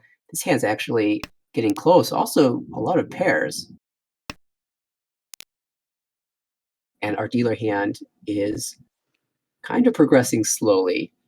There's potential for 1-2-3 Sanshoku. Yeah, I mean, Dustin is now Tempai for Chitoi Door too. So not calling the south now. Chooses the 3-so weight instead Dama of the Sanzo. 1-so. Yeah, 1-so was once cut, but seemed the to. 3-so is so useful. Yeah. Although it's sitting in Jonathan's hand kind of uselessly right now. Yeah, Jonathan really wants to draw around it, hanging on to that for as long as he can. And this might work out. Oh no, the 7! The 7! Oh no, that's going to deal in. Wrong. Oh, so it's Steve winning 1,000 point Dama Pifu hand. Only, yeah. And that 1,000 points that we're talking about, it moves him. It gives him that extra 5 points because all the other players were below 30,000. And it's Steve first with plus 30. Jeremy second, negative 2.2. Jonathan retains third place, negative 7. And Dustin stays in fourth, negative 20. Again, not the worst fourth place. But being in Tempai in that last hand, you really would have loved to have won the hand there. And so much could have happened on that last hand. Well, this is enough to push Steve to the top of A1 with 2 games remaining. I don't know if they'll be playing those 2 games today or if they'll schedule them for another day. Yeah. Dustin, meanwhile, has the biggest movement out of anybody here. Jeremy's in essentially the same position. Jonathan is in essentially the same position. Steve is in essentially the same position. But Dustin has dropped all the way from third, very, very close to first, to being 54 points behind first and the final of all the positive scores. Now, plus 20 is still a good positive score, but... For sure. Well, I don't think it's necessarily that Dustin had a huge drop-off. It's more that there's a huge grouping of players around where he was in third. We see Kenyon with 38, Bishan with 35, Eric with 33, and Lucas at 30. So, within those 8 points, there's 5 players. Just unfortunately fell a little bit below that. So with one good second place or even any first place, he'll move right back up into third. And there'll be 2 games to go in this current week that will be played at a later date. Well, it looks like we're going to advance in a few minutes to our next match. Looking at the schedule. That match has not begun yet, but is slated to start in a few minutes. And so I'm so used, just as like a side note here, not about anything. I'm so used to being on broadcasts where that Jeremy is running that when I looked at the Twitch chat and I saw Jeremy say we're done for the day, I was like, oh well, I guess just 2 games for the commentating team then. Well, that's all right. I still had more energy, but you know what? I know, everybody's tired. Yeah, that's fine. And then I realized, oh wait, that's something completely different. Jeremy's just talking about his games. Yeah, it's so cool that we have crossover between the broadcast booth and the players. And it's also really interesting to see um, just exactly how everybody's doing in the standings. Oh, we were just on it. It looks like we'll be switching to. Is this a B2 match coming up? This is specifically a B2 match from I believe this is Pool C. It's Okay, either Pool C or B. It's one of the pools that is made entirely of new players to that's the sort AR of reflected in the fact that we don't have any stats for these players. I'm really excited to see the stats from this season whenever those come around. Just curious how well, even not only the B2 players, but also just everyone in general, how things have differed between the two. I know from my own perspective in the inaugural beta league, I played fairly defensively and my deal in rate was super low. But I left the season feeling like I should have fought a little bit more. And I definitely think I've dealt in a lot more this season. But I've also won more, so perhaps it's working. Hey, I've made one of those movements as well. I won't say which one. I'll keep that to myself. Okay, well, I won't force that. It looks like we're back on the leaderboard. We can see the top four from each of the pools. And well, if we are in B2C, it looks like oh no, B2B probably. Haru is on the top of that list with plus 73, and Carl right behind plus 63. And Alec and Clinton following along. It looks really close in that set. Of course, Haru and Clinton have already played all 8 of their matches for the first 2 weeks, and Carl and Alex still have some time to go. Yeah, B is tight all the way down. There's really no significant jumps at all. Between fourth and fifth, perhaps being the only one. Fourth is 56.9 and fifth is 28.7. But I mean, even after that, your next point of more than of 20 or more isn't until 10th and 11th, and even that isn't too large. So Yeah, it should be noted for these B2 leagues that the top 3 of each pool will advance to at the end of the season, I should say, will advance to B1. And then the following 2 players in 4th and 5th play in a playoffs to see if they will advance to B1 or stay in B2. And so in we can two see separate playoffs, because that is a little confusing if all you're looking at is the standings. mhm. B1 will have 4 players in the playoff who will just play against each other to see who moves up to B1 and who stays in B2. While B2B and B2C, that's where there's only 2 players in the playoffs, and all 4 of them will be grouped together from B and C, determining who moves up to B1 and who stays in B2. Just for a little clarification, in case anybody is looking at the differences between B1, B2A, and B2B and B2C. Yeah, that's a really good point. B2A is a little bit different there.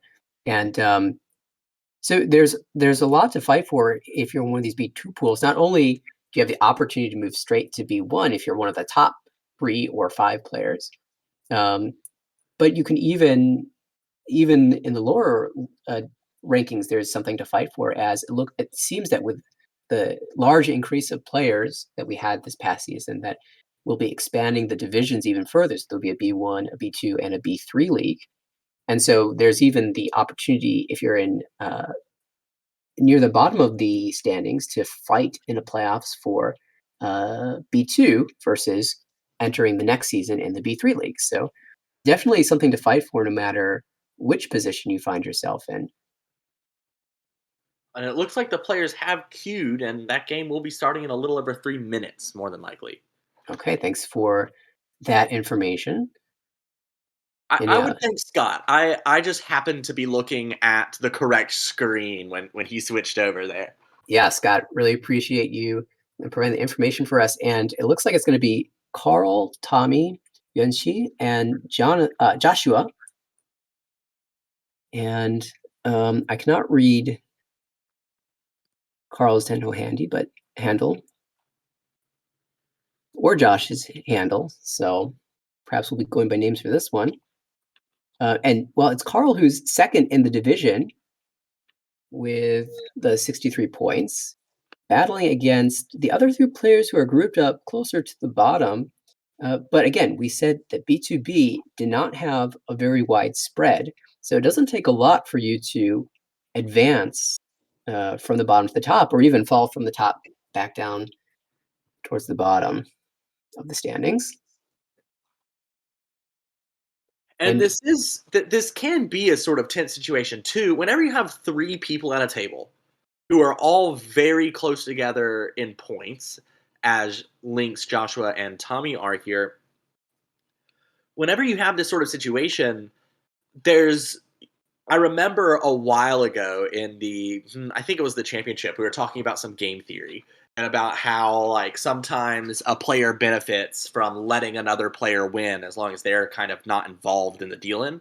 And obviously, dealing it on purpose is a thing, although less common in not necessarily less common. Although in a league like this where your points add up, you typically don't want to be dealing it on purpose. But when you're looking at 3 people grouped together, there's really no way that all 3 people can win. Like 2 people can move up together, 2 people can move down together. For 3 people to move up together, you really just have to curb stomp the 4th person, which is incredibly unlikely. That basically never happens. Yeah, I imagine we'll just see every person fighting for themselves here, trying to maximize their placement, especially this early on. Even if someone takes an early lead, I imagine we'll see them continue to fight for hands and try to maximize as many points, the points they can earn in a single session. There's still 3 games to go in this week's period of action, so still lots Although, of room for movement. Although, unlike A1, what that we were just watching, basically everyone's done here. These are 3 of the last 5 Hanchans that need to be played in this pool. So, or assuming they play all 3 tonight, they might just play 1, they might play 2. Who knows? Things can always change, but Yeah, this is over half of the remaining games for this pool as a whole. That's a good point. I'm seeing a lot of 8s on the board here. Well done, B2B, getting your game scheduled and out of the way. And of course, I imagine that some of the groups, the scheduling was schedules only permitted games to take place in the second half or to be split. So and that's the case for my group as well. We couldn't quite get early games done, but it's really impressive to see how many games have completed already for this group. Yeah, it's kind of funny because you'll end up in the opposite situation too. Sometimes people will play their games immediately, not necessarily because they're ahead of things or they've planned very well, but because they're like, listen, I'm going to be on vacation all next week, or my work is going to be really taxing next week. We've got to play on Wednesday, otherwise the world's going to fall apart. And everyone's like, well, I'll be awake till midnight, but I guess I'll do it. And well, it looks like we are into the match, and it is Tommy who will be our dealer. This hand, well, that's not what you want to see as dealers. We've got a lot of lone honor tiles, and perhaps we'll just start by discarding all of those and then seeing what our hand looks like. Hey, it's got a 5, 6, 7. It's got a complete shape. Okay, we'll take that. That's something. And you've got shapes. You got 2-4. You got an 8-9. More honor tiles. Well, we'll keep discarding and hope to draw better. On the right, we've got much better shapes. We've got 6, 7, 8 Ipeco chance and possible Sanshoku 7, 8, 9. That hand's looking pretty good. Is Lynx doing a toy dash here? That's what it looks like. Early Call of the North, which is not Yakuhai, but you've got 3 other pairs, and a couple of those pairs are 2s, which tend to come out a little bit easier than middle tiles. So perhaps thinking those 2s will come out. Opportunity with his 9-pin discard for Joshua to call for Sanshoku. Declines it though, and I don't mind that decision. And the 2-pin does come out, so still need to find another pair, but Lynx is on their way. To the left, it is Carl who's got a pair of West Wind and some reasonable shapes elsewhere. Looking to make Ricci here. You do have that Dora 5-pin. You'd love to use the Dora 5-pin. So we'll probably hang on to that as long as possible. And when you pair it up, you're hanging on to that for forever. And well, I think that hand's going to be Ricci Dora 2 eventually. Now, the second time the 9-pin comes out, Joshua does take the call. It's going to be a cheaper Sanshoku, but that's the goal is. Yeah, with everybody else calling, you do sort of feel like as you're watching your tiles go away that you're not going to be able to keep up if you don't open up this hand.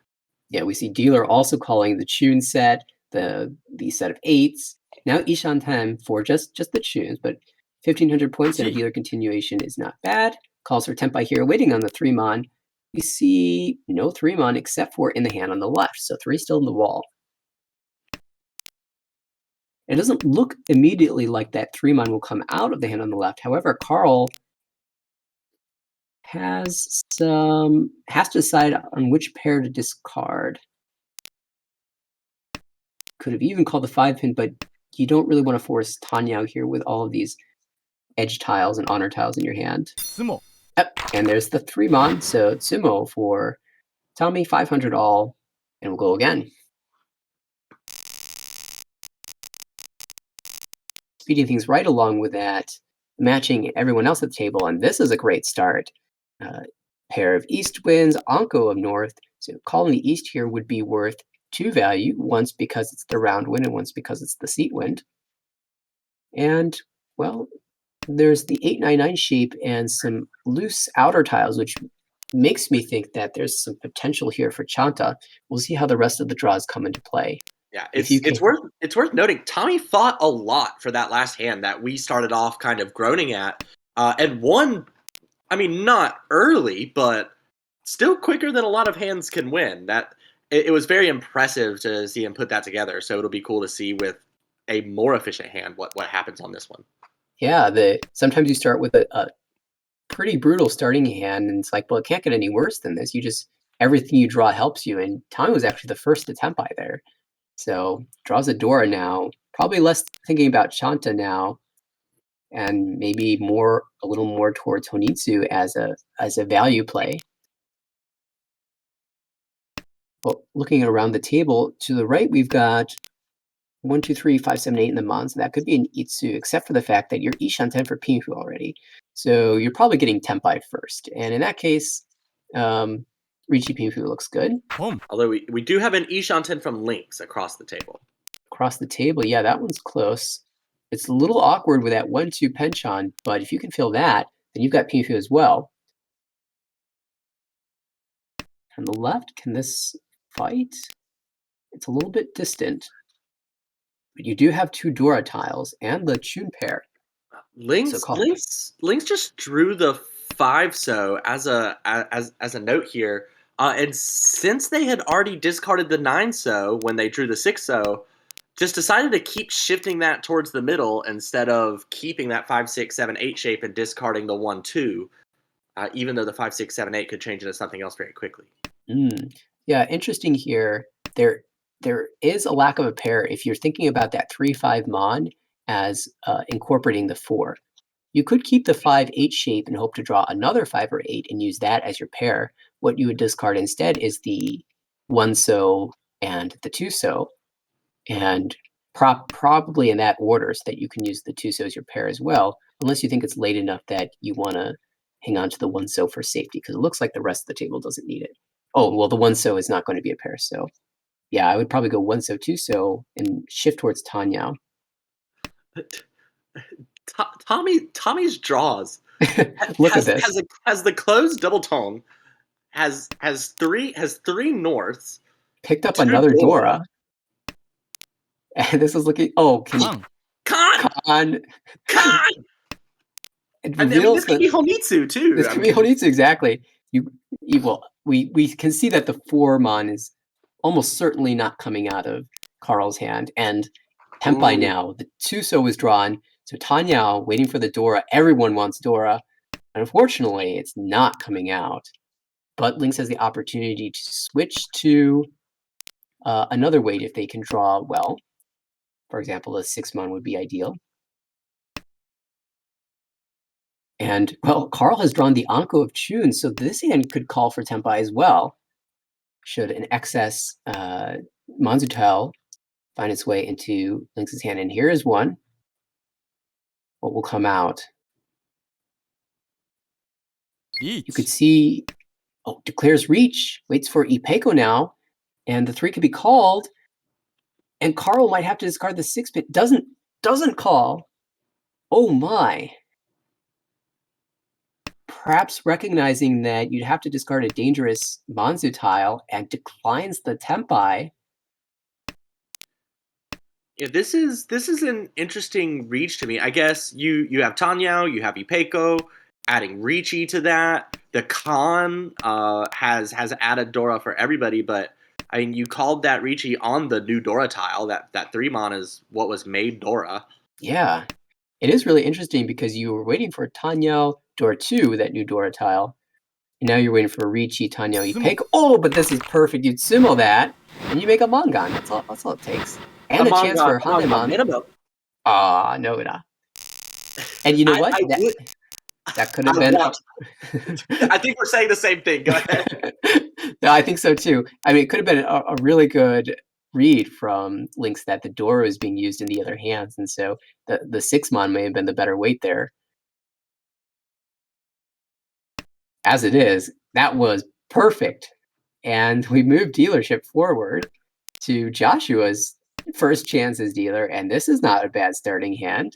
Well, this is already Ishan 10, 3 discards in, so just Ricci only so far. Yeah, these hands are growing in absolutely electric ways for everybody at the table so far, in every hand it seems. Yeah, to the right, we've got an Ankom 9, and that's Dora.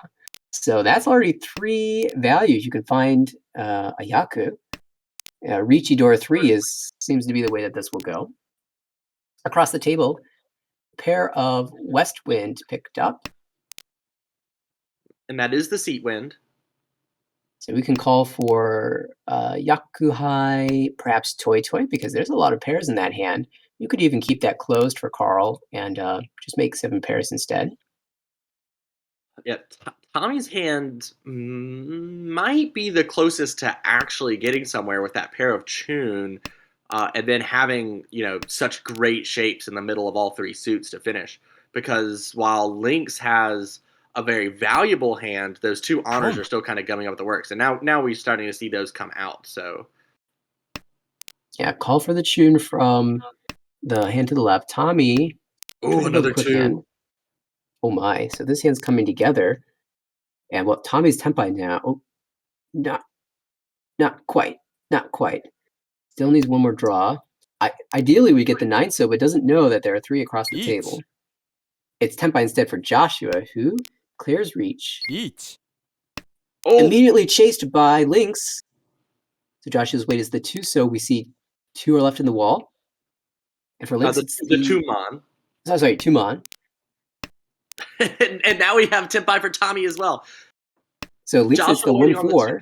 Yeah, Joshua waiting on the 2-mon, Lynx waiting on the 1-4, and Tommy waiting on the 4-pin, 7-pin. And 7-pin had come out from Joshua, so that's Gambits for him, but not for the chase reach from Lynx. Which Mazuta will be drawn first? Lynx would really love to draw the 4 and get Ipeco along with the Reach Dora 3. Reach Sumo Dora 3 Ipeco. It would be Maybe hard to draw the Hanemon. 4-mon directly out of Josh's hand, though. Oh, you know what? That's a really good point. And actually, there's only 1 tile remaining. 1 more 1-mon.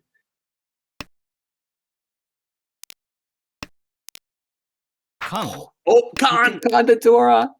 Revealing 2 more. 3-mon is now Dora. And can you get the last one? But that also increases the value of Joshua's hand. That's true. Oh my goodness. So there's 1-2 left because we see one of them has come. Oh, and then one comes. It's that was the last one. It's a Paimon. Dora Dora 6. Oh my goodness. Well, this is a commanding lead now for Lynx. Oh, that's unbelievable. That's how you push forward right there. Con yourself 3 more Dora. Just how about it? Just casually. Con yourself 3 more Dora, 1 of which you drew, 2 of which you flipped, and then just go ahead and sumo the only remaining tile on the wall. It's pretty slick. And well, that's absolute pain for Joshua, who was unfortunately the dealer for that. With the Tempai hand too, had to pay the majority of the points there. And well, quick call for Lynx, waiting for Haku only. unless you can draw a Dora 6 so, and we see one of the 6 so's in the hand on the right, which is called the Hatsu. So this is going to be a 2,000 point hand. A couple tiles away from Tenpai, though. Across the table, Tommy has called the 1, 2, 3 Mon, so Tommy's looking for Sanshoku. It needs a 2 so and a 1 pin. On the left, it's Joshua who's called the Chud. And Tommy got the 1 pin from Carl. All right, 1 tile closer. Still 2 away from Tenpai, though. Speaking of Tenpai, on the left, Joshua has managed to get there, waiting for 7 pin. 1 7 pin left in the wall. 2 4 pin left in the wall. And more Tenpai. It's Lynx who's waiting on 3 6 so. 6, of course, ideal here. Carly Shantem. Oh, there's a 3. That's a Sumo. Who only? 500 all. We go again. Yeah, as you said before we started this, but before this match started, you were talking about it so early in the season that even if you get a big lead, you're still going to be pushing to get points because you're going to need those points for all of the rest of the sessions. And that's exactly what we see Lynx doing here. Lynx was in second overall, not far out of first, has a very commanding lead at the beginning of this Hanchan, and is continuing to push to grow that. Yeah, right now with a 46-point increase, if the game were to end here, would push them positive and all the way up near the 5th, 6th place region, 5th, 6th, 7th.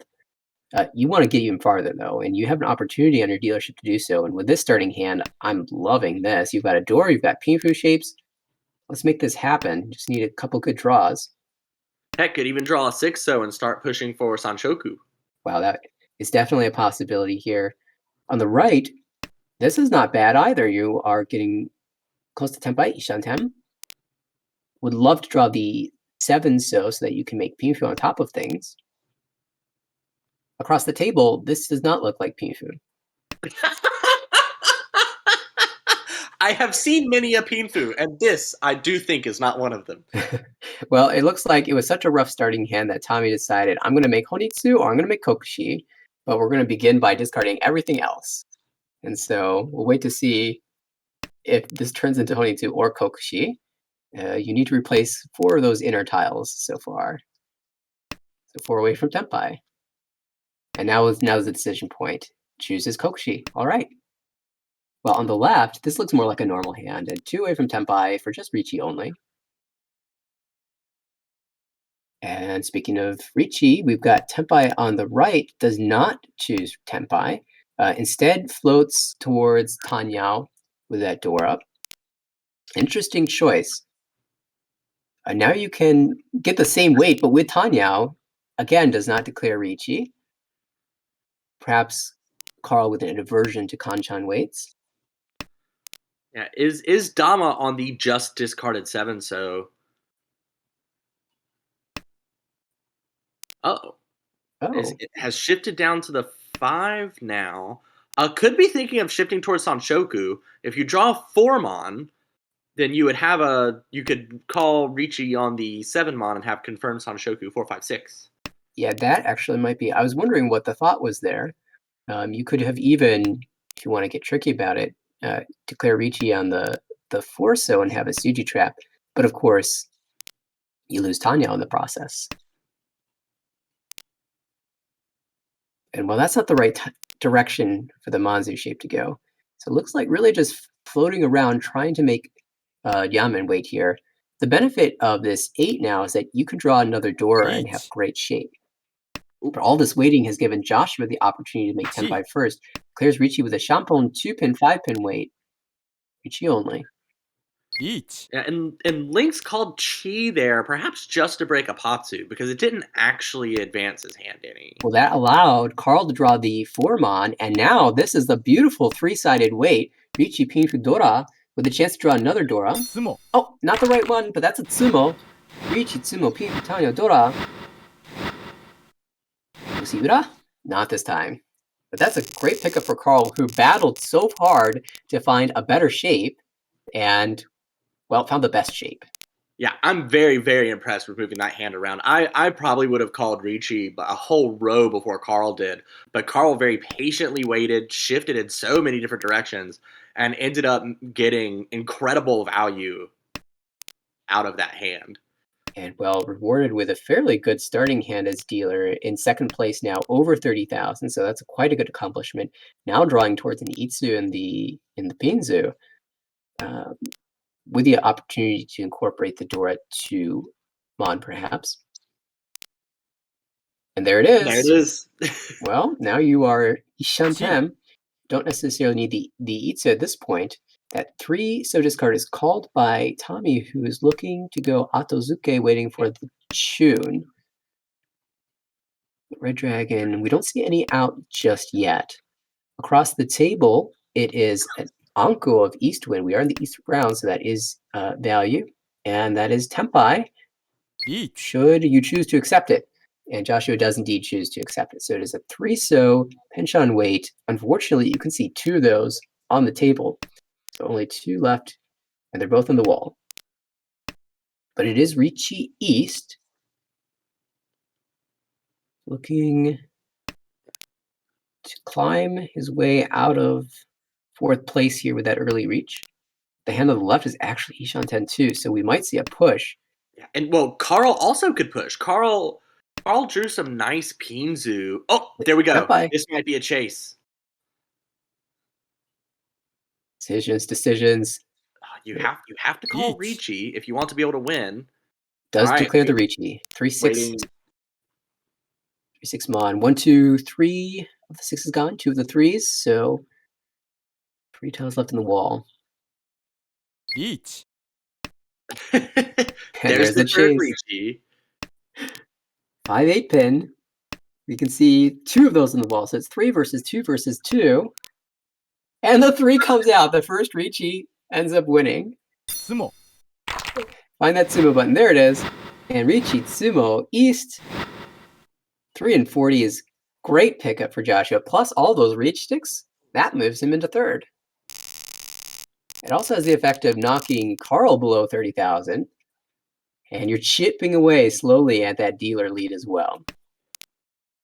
Yeah, whereas before Lynx looked almost untouchable, while 49.9 is still pretty far up there, watching that number go ever further downwards definitely gives you hope if you're Carl in second place here, or even Joshua or Tommy in third and fourth.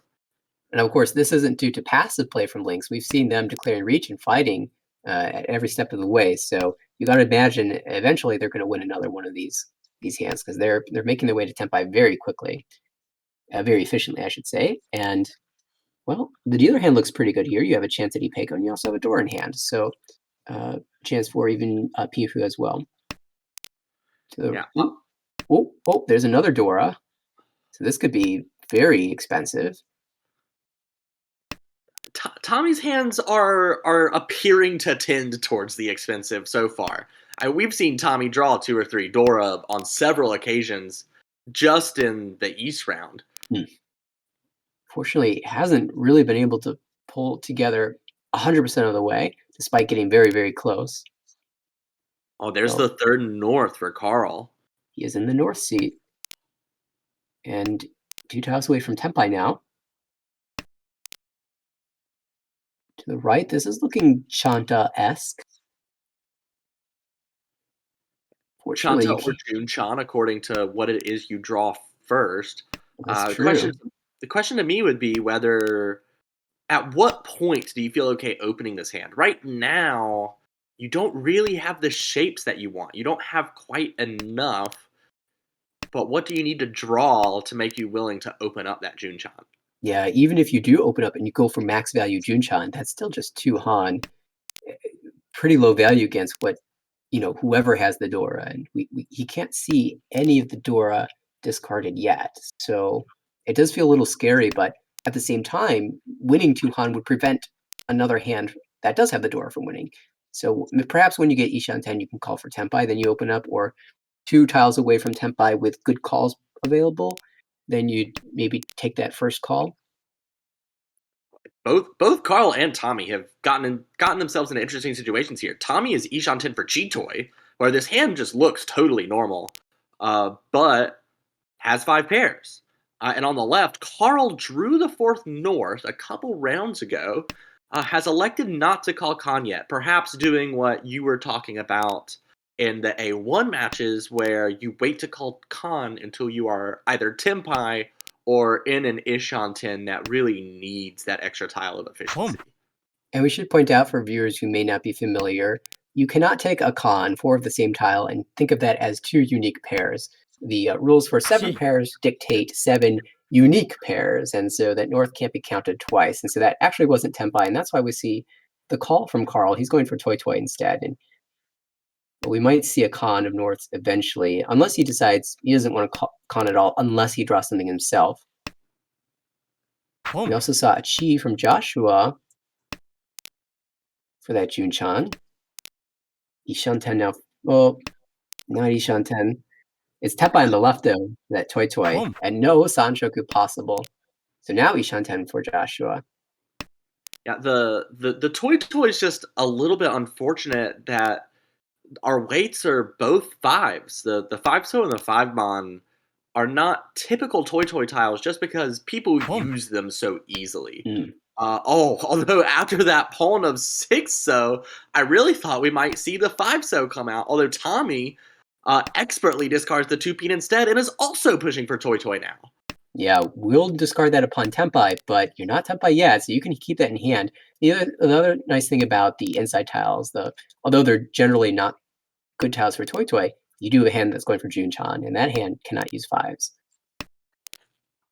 Oh, and there's a 5, and it does come out. And that's an interesting decision. An interesting decision to discard the 5 there, because you're not going to get to Tempai in this last round. There's only 3 more tiles left. You don't get to draw again. No call can get you to Tempai. So it's an interesting decision to discard the 5 there. Sometimes you just get into a rhythm of you're like, I'm going for Juchan, I'm discarding all the middle tiles. You kind of lose track of how many tiles are left in the wall, and you throw something that perhaps you maybe shouldn't have. Yeah, there was a pair in hand. There was the 2-so pair. So if you could have called that, then you could have found a K10, a Tempai that wouldn't have a Yaku. But you always should pay attention to how many tiles remain and try to make your decisions based off of that as well.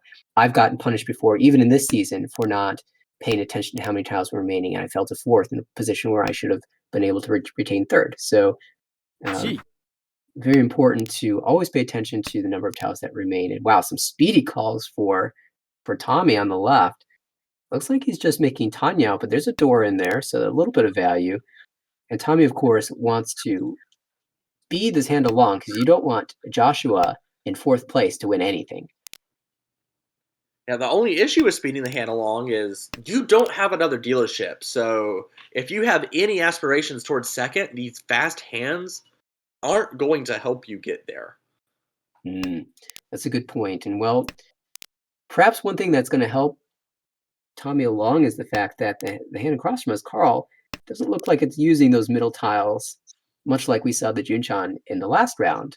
It couldn't use the middle tiles, and so it looks like perhaps after 2 calls, Carl's kind of moving away from discarding all inside tiles. And now just starting to fold right from the first row. And with a hand like that, you really can't blame Carl. Oh, absolutely not. There's always potential for the hand to left Tommy's hand. We see the 1 door visible, but there could be another pair of door in hand. So that could be Mangan, you just don't know it. And now with a 3rd call, Tempai. Waiting on the 6-pin. All 6 pins still left in the wall. There's no really good upgrade here except for the 4-pin, which would actually be an amazing upgrade because then you could draw the Dora with a little bit of extra value. Joshua has just made a very late move towards Tanya. Discarded the 9-so from a good shape and discarded the 9-pin, which could be used in hand, sort of. That 6-pin is an excellent draw. Yeah, especially since you can use it. Ishan 10 now, and you can use another 6-pin if you draw it. So Looks like it's not coming out of Joshua's hand anytime soon. Ooh, what do you do here? Chooses the Home. 4 mon. And you can make, oh wow, a call. Single weight. Single weight. This is where you need local Yaku on here Yeah. so that you can. I forget what's the name of the Pong Cat Yaku. The Hatakatanki. No. Wait, oh, it comes out. Oh, it comes out. Oh my. I just instantly drew it. Tommy cast a spell on Joshua there. That fourth call to force out the 5-peen. Wow, so it's Tommy who now claims a little bit more distant third place as we move to South 3, and Link's now dealer. Not a bad starting hand. Looks like you've got some good shapes in the Monzu and the Pinzu. You've got a Dora, so perhaps going to make Ricci here. Probably going to end up discarding one of these weak shapes as we move forward, like the 9-8. So to the right, we've got a pair of Souths now, so that's double Yaku High for Carl. Carl in second place. And a Dora, that'd be 3,900. We might see a call of the South here, moving into his last dealership. If not, Ricci with Dora is good too. Across the table, we've got, well, these are some reasonable shapes. Completed shapes in the Sozu, and Yamen Wait in the Pinzu, and Kan in the Manzu.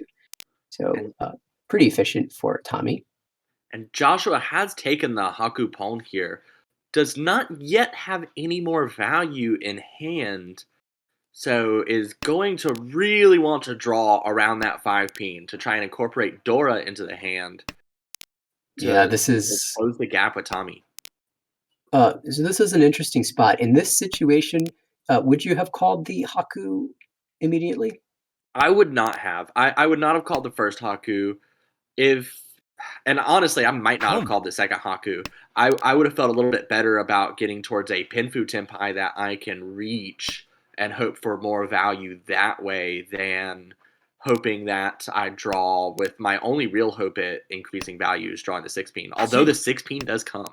All right, so this is working towards 2,000 points, which if you hit directly from third isn't the worst outcome. It at least puts you in position to overtake in all last. And well, 2 quick calls from dealer now as we move into the second row. Still he's shown 10, but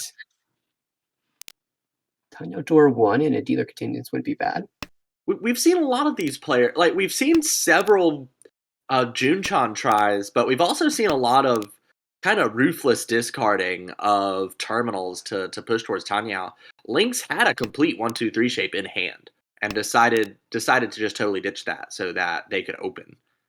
Yeah, locked in the pair. And well, 3-pin comes out, so now you call for Tenpai.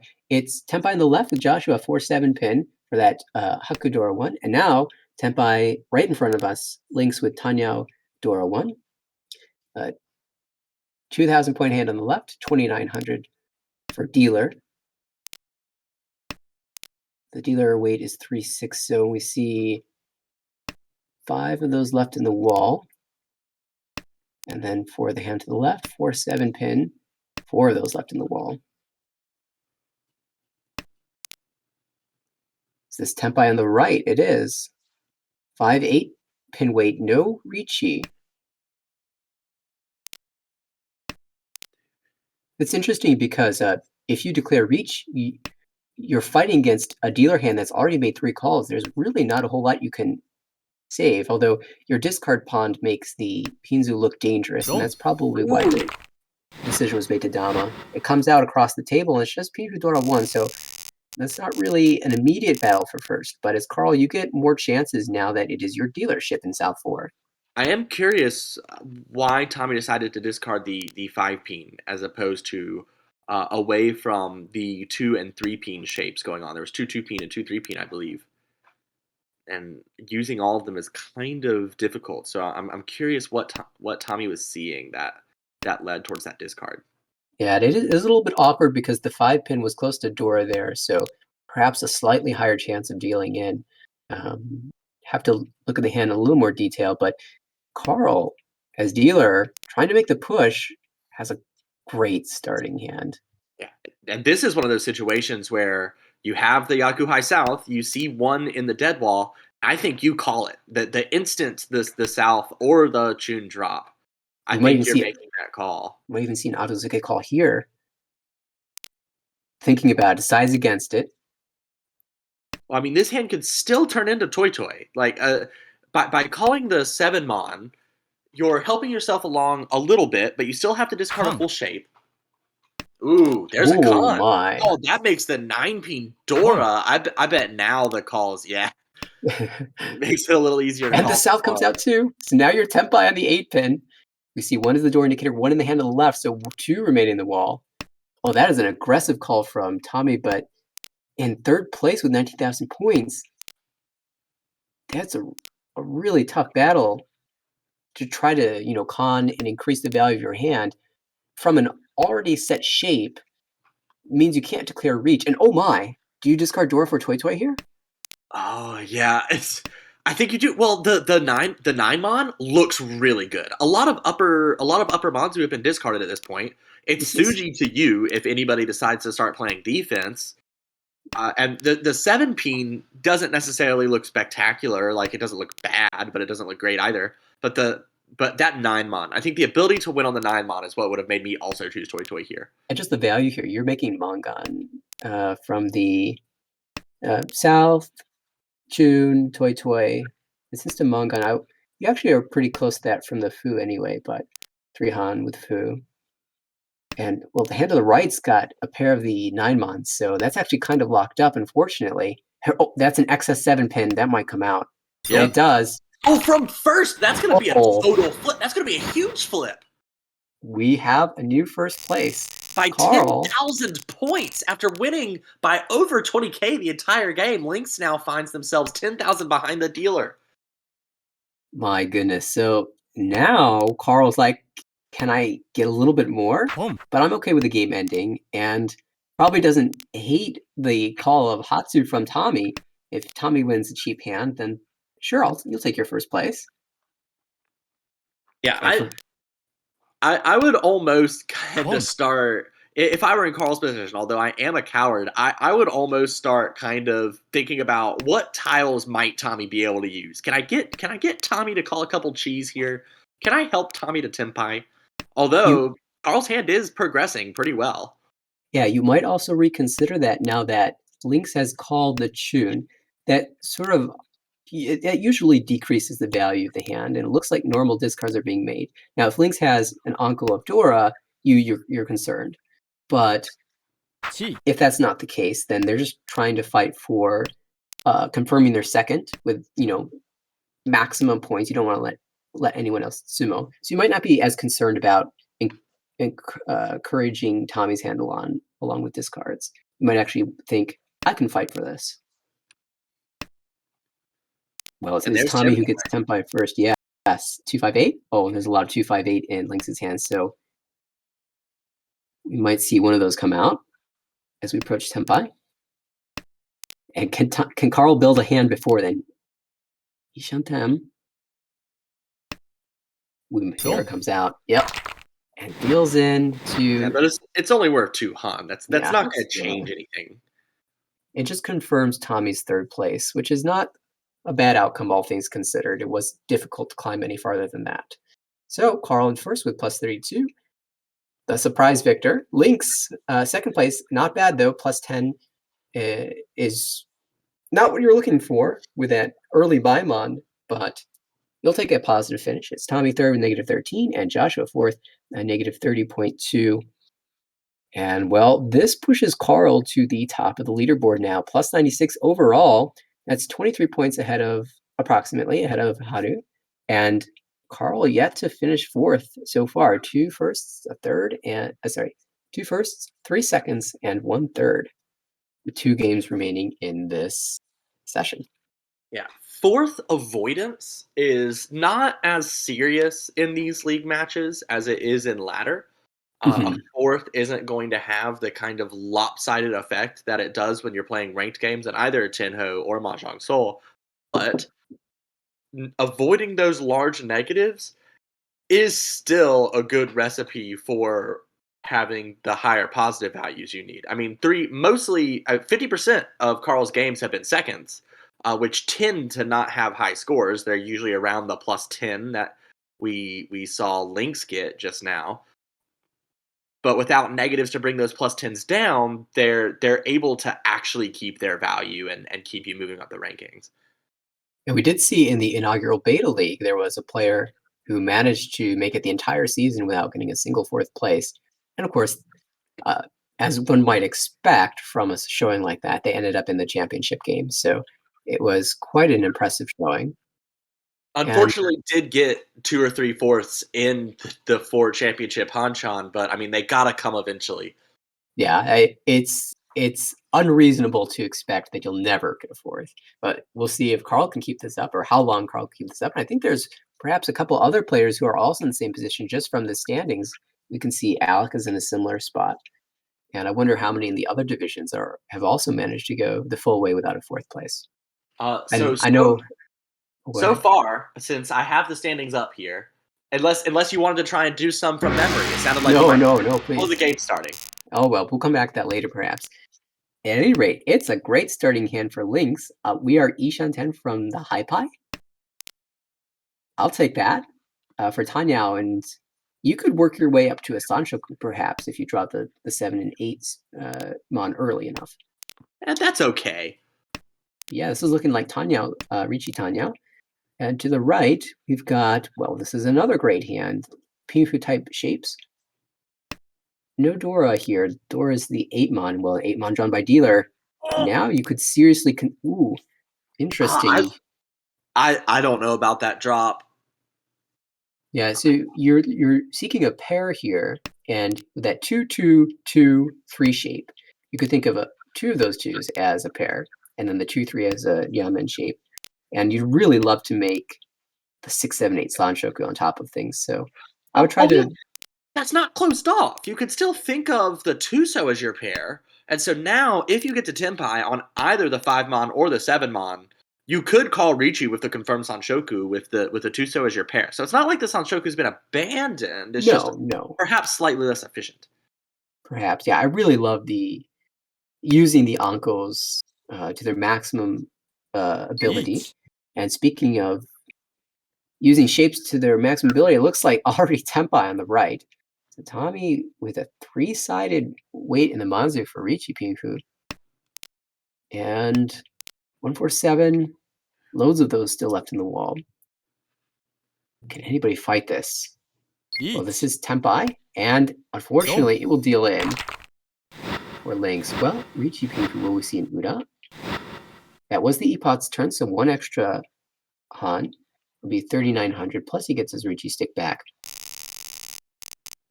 And that dealer hand was looking really good to start with, but right when you find Tenpai, somebody had gotten there first.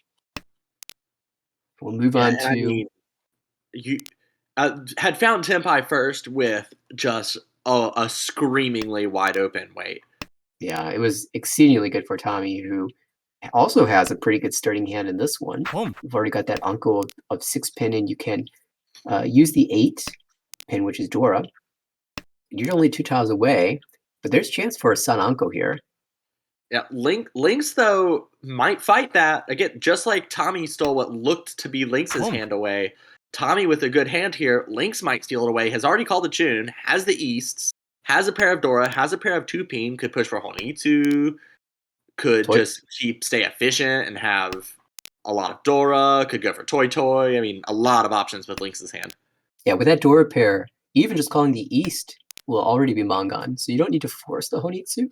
But if you can get there, that'd be even better. Well, if you can get perhaps Toy Honitsu, like thinking about maximum value, I think Lynx will play as efficiently as possible. And that East draw is amazing. Already 1 tile away from Tenpai, and it's Tommy who'd called the 9-mon, looking for Toy here. And this is a situation where even when you have Home. some middle tiles that you often see the Toy gone for, Hmm. the middle tiles we see where the triple is already completed is the 6 pin, waiting on the 2 and the 3 mon. Although on the left, Lynx denied Tempai for the Mongon to push for the Hanuman and draws the 6 again and rejects the Tempai again. So truly going for max value. If they can find an 8-pin here, which might come out of Tommy's hand. I mean, Tommy might. It depends on what they pair up. But if he pairs up something else, then that 8-pin isn't useful. It might come out. Although I would really have loved to have seen accepting that 4/7 so weight because all you've discarded are so tiles. The 4/7 do not look that dangerous either to you Oh, or to Tommy. if you'd kept the pair of 6-pin, then you would have sumoed your Toy Toy. But of course, it was not meant to be after the first discard. And well, we've got a bunch of pairs on the other side of the table here. It's Carl who's got 5 of them now. 1, 2, 3, 4, 5. And an uncle.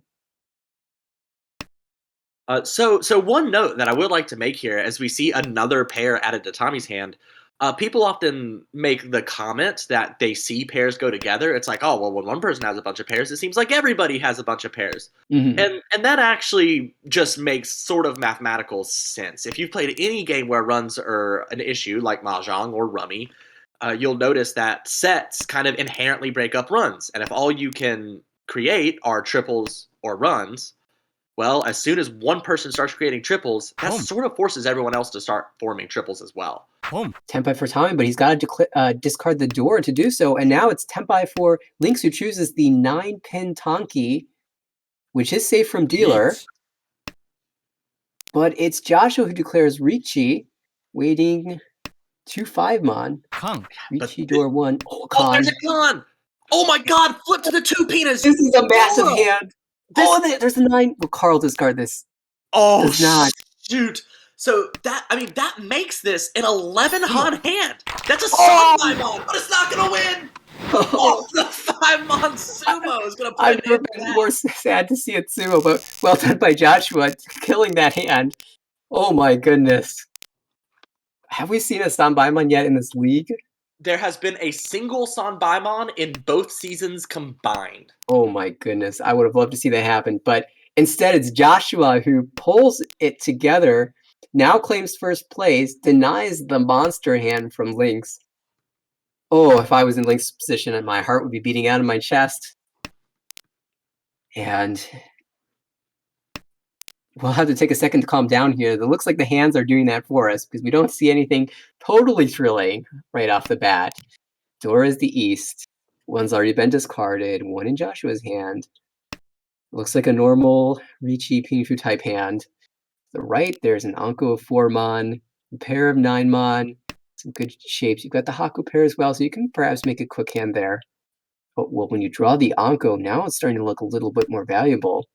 You can perhaps go reach on top of everything.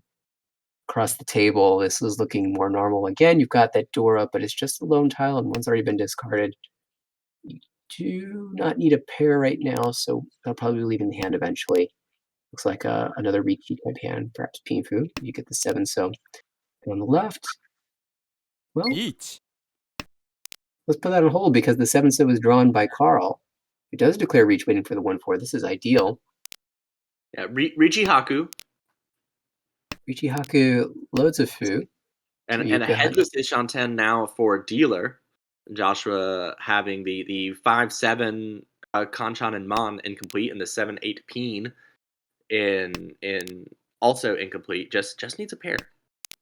yeah, headless shapes are really efficient. You can draw any of those tiles as a pair and wait on the other side, or you can complete your sequence and then shift your Tonki around until you get a good weight.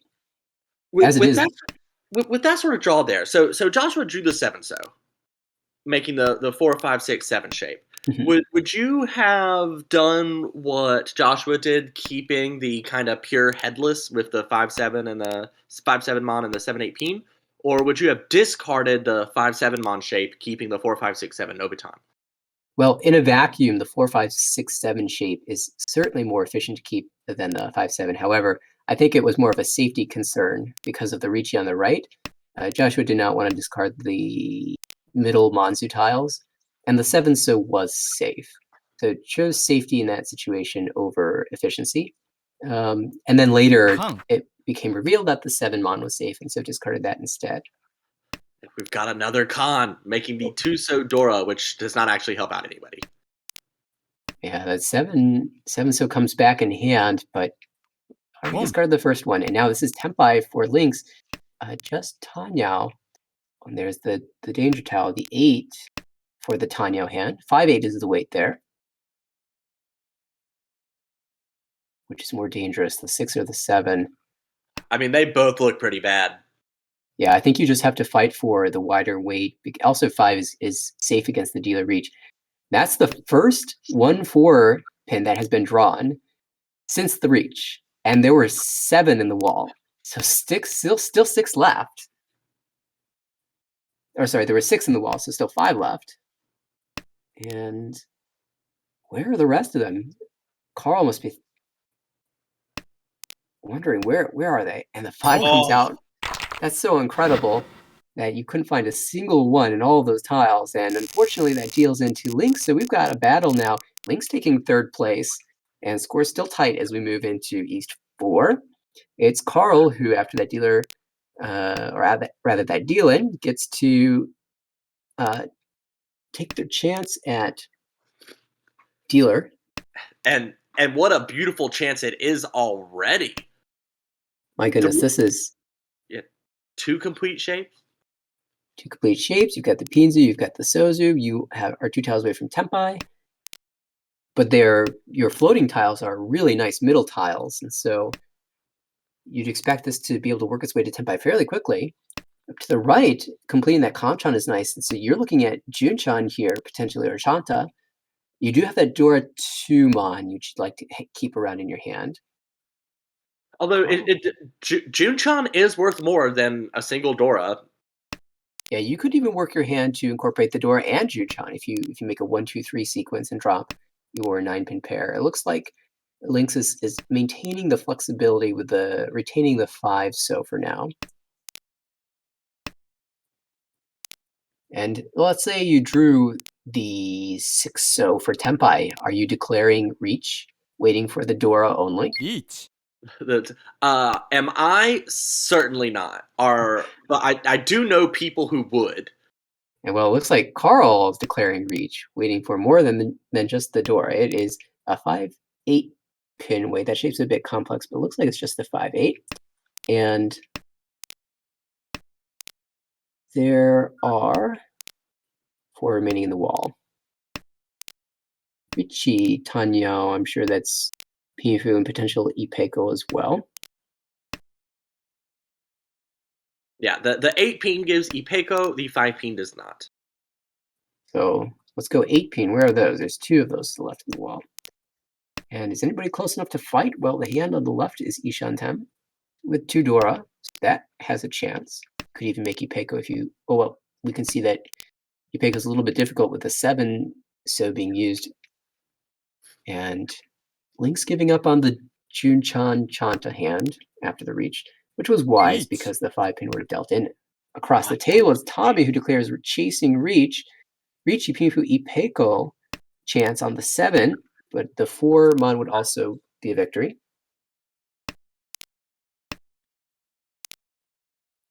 There's a 4-mon immediately drawn by Joshua, and that deals in as Joshua had Damaten Tempai waiting for that Ipeko on 7. So unfortunately, that is Mangan. So Tommy now claims even further first place. I think actually took first place over that win. Yes, that was the steal. And so this switches things up quite drastically in the standings as we move to South 1. It's Tommy who's above 30,000, everyone else below.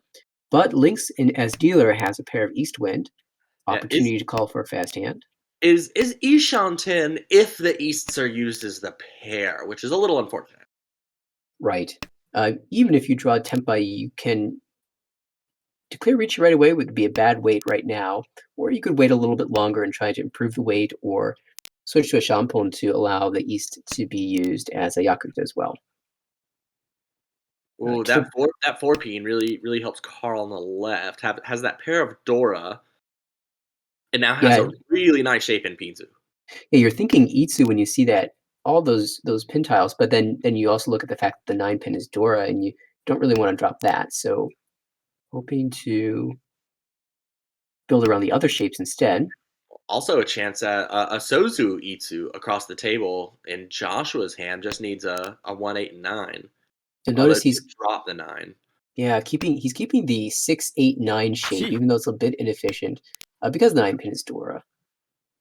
And now you might drop it in the hopes of making Tanya or even Sanshoku 6, 7, 8.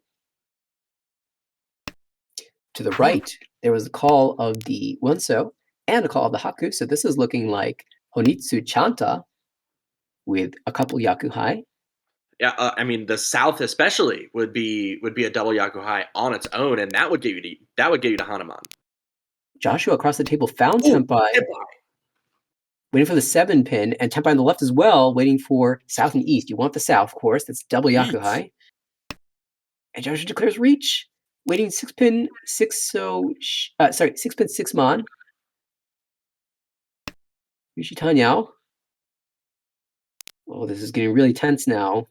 Yeah, although I feel like if I'm Tommy in this situation, I do feel like this is a hand you fight with. There's only one North discarded. You feel like people might be discarding the Souths and Norths while trying to build their own hands. And again, a win on the South is a Hanuman. That's a pretty huge advantage, even though you are in first.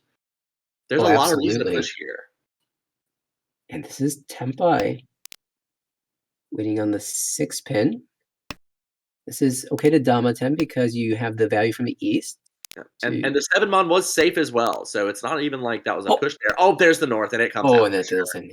Not the maximum value here, but still a manga, which is completely fine. Oh yeah, and it advances the game along, which if you're Tommy, is also a victory. Yeah, every hand you win means that another player hasn't had the chance to make it over 30,000. So you're still looking at the plus 20 UMA from placement plus the fact that everyone is below 30,000. And so this isn't bad for a dealer hand. You've got the completed shape in the Manzu now, and some reasonable shapes to work around in the Sozu. Yeah, including the Dora 3-so. Well, we see a South call on the right. That's double Yaku high for Joshua, and this is Tempai. Yeah, waiting on the 4 pin already, and so many tiles that can improve this weight. I mean, any upper pinzu is going to make this a 2-sided weight. Yeah, and even the 2 pin would help as well. So plenty of options here. You can even call the East, and we have a Nobetan weight in the 5-8. Chooses to drop the 9 so there. And across the table, that's looking like a standard Pinfu type hand. There's the first 4 drawn, but that can be used by links here. So yeah, not in danger of discarding just yet. Fits perfectly into the 2-4-6 Ryan-kan. Well, that tells rather that hand is two away from Tempai, so that's progressing nicely. Interesting, Tommy choosing to discard Dora here. Oh, and a little bit of a punishment there. Had a chance at the 1, 2, 3 Sanshoku if you'd hung on to that a little bit longer. And there's the 2-sided weight now for Joshua, waiting on the 6 pin or 9 pin. 9 pin immediately drawn by Lynx, and it comes out as that did not fit the hand. So 2,000 points for Joshua. We advance the game along even further. Carl can't complain too much about that. Lynx can, though, as that is Lynx's second deal in straight. And now in 4th place, well, dealer hand has 2 Dora tiles, and you feel like you're pretty favored as far as value is concerned when you start with those. Reasonable shapes in the Manzu as well, and you can turn this into Tanya. Oh, there's a 3rd Dora. Okay, now you are fighting everything here, especially because you're dealer and you're in 2nd place, but absolutely fighting for anything here. You're willing to call for Tanya Dora 3. We see a call on the left. The tune had come out, and Tommy's trying to end this before that massive hand can come into play. Working the way around the table across now, there is potential for Itsu and the Sozu, but it looks like it's more likely to be a Pinfu type hand or even a Tanyao. The shapes are a bit awkward for both of those. You just have so many shapes to fill in to make Pinfu. It seems a bit out of reach, but the 4-so is a good start. And it even increases the chances at an Itsu appearing. So Ishan is now Ishan 10, waiting on trying to fill in some of those Kanchan shapes in Manzu and Pinzu. Yeah, could even call for Tanya Tempai. To the right, it's Carl who's got, well, that's a nice pair up of the South. So potential to call there to make a hand. Not much else going on otherwise. Ooh, 8-pin drawn. So this is Ishan 10 for dealer with incredibly wide Ishan 10. There are so many tiles you can draw. Basically any Manzu tile, almost any Manzu tile. I think the 9 probably doesn't help. The, not quite, just because you don't have a pair. Oh, but there's Tempai across the way waiting on the 3-pin. Yep. Kanshan wait, Richi Tanya. You see one 3-pin left in the wall. The other 3-pin kind of locked up. And yeah, that 6 isn't super helpful. So although you're willing to call, that one's going to go by the wayside. And now you find Tempai. Do you take the 1-3-4 weight or the 5-8 Nobitan? It's the Nobitan weight. 3-mon was safe, so that's probably the reason why that choice was made. And well, this has to be Tempai 2.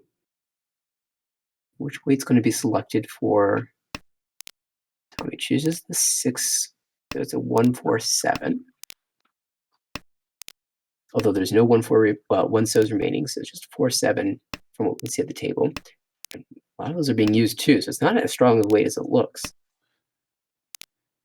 But the hand with all the value is certainly dealer here. And 5s drawn by Lynx, and that unfortunately is going to be a massive deal. And Richidora 3, no Gudapa, that's 12,000 points, and Lynx drops deeper into 4th. This allows Joshua a fighting chance at first now, only 9,900 points away. And a reasonable starting hand to boot. You've got the... And just the continued bad luck for Lynx. That's 3 deal-ins in a row. That one was someone chasing your Ricci. I mean, these are the games that really make you feel bad, and we're gonna see if Lynx is going to be able to push through that at the end here. Yeah, I mean, in the position Lynx found themselves in, let's see, it was Ricci Tanya, bad weight, because you're just waiting on the 3-pin. But you're already 4th place, and you really need to fight for points. And so it's certainly understandable to reach, even though you know someone else has the door. And it's just unlucky that it was the dealer, and they had 3 of them, and a good weight. So not really much you can do in that position. And, well, Joshua's hand keeps improving. Oh, look at that 3-so draw. So we are 2 tiles away from Tempai now. Potential Pifu, potential Ipeko. A couple different ways that could happen. Instead, decides to call for just Tanya. Hoping it's a little bit rough with the 7-8 shape, but Ishanta now.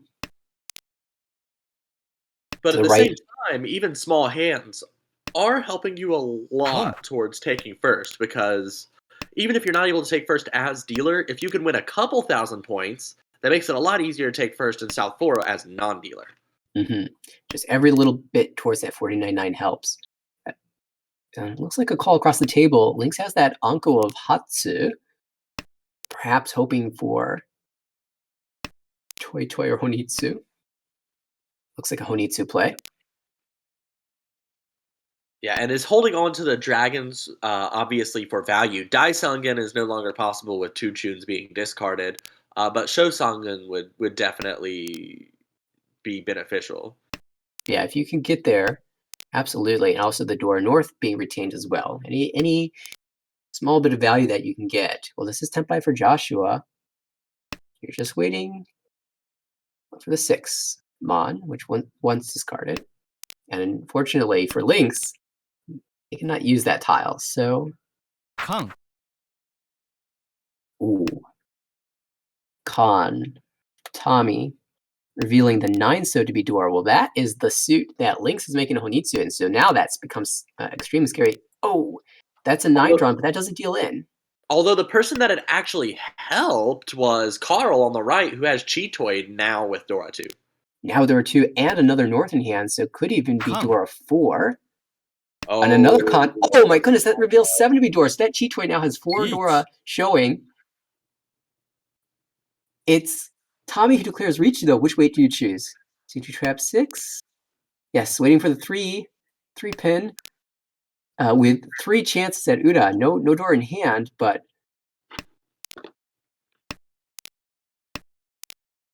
one 3-pin left in the wall.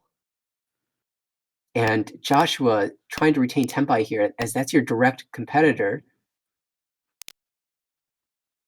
That's the right tile, but the wrong tile. You can't sumo that. There's no Yaku, so you need Tanya. You need the 6-pin, and since one of those is revealed to be the door indicator, and one of them found its way into Tommy's hand, there's only one left in the wall, so now you're Furi-ten. You can switch to a Shampoo weight with the right Manzu drop, but so hard. A Tempai now. And the 6 drawn by Lynx correctly keeps in hand, but that is actually a 3-10 weight, so that wouldn't deal in. And Sumo found! Oh my goodness, this is going to be another massive hand. Another Baimon, this time for Carl, and you just have to wonder, what if Ricci was declared? What could have been? But wow, so now we have a new contender for first place. This is Carl, who has managed to battle into second, only 1,800 points away from first. Yeah, and all those cons created that, and you gotta be hurting as Joshua, because if I remember correctly, Joshua didn't call any of those cons, yet Joshua had to pay a whole 8,000 for that, essentially taking him out of contention for first unless he's able to make a direct hit. Yeah, it would need to be a magical hand for Joshua, and that's the reason why cons are the double-edged sword of Mahjong, right? It can increase your hand, but it can also increase the opponent's hand. And what was going to be Chitoi Dora 2, ended up being Chitoi Dora 6, along with the Tsumo. As a direct result of those cons, it looks like, well, this dealer hand is going pretty well. Ishanten already. Problem is you've got 2 Kanchan shapes to fill.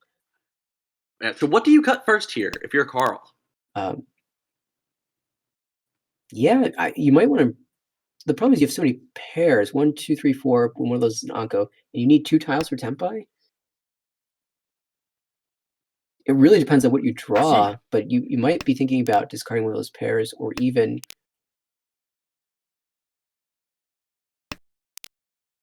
Yeah, it's really awkward.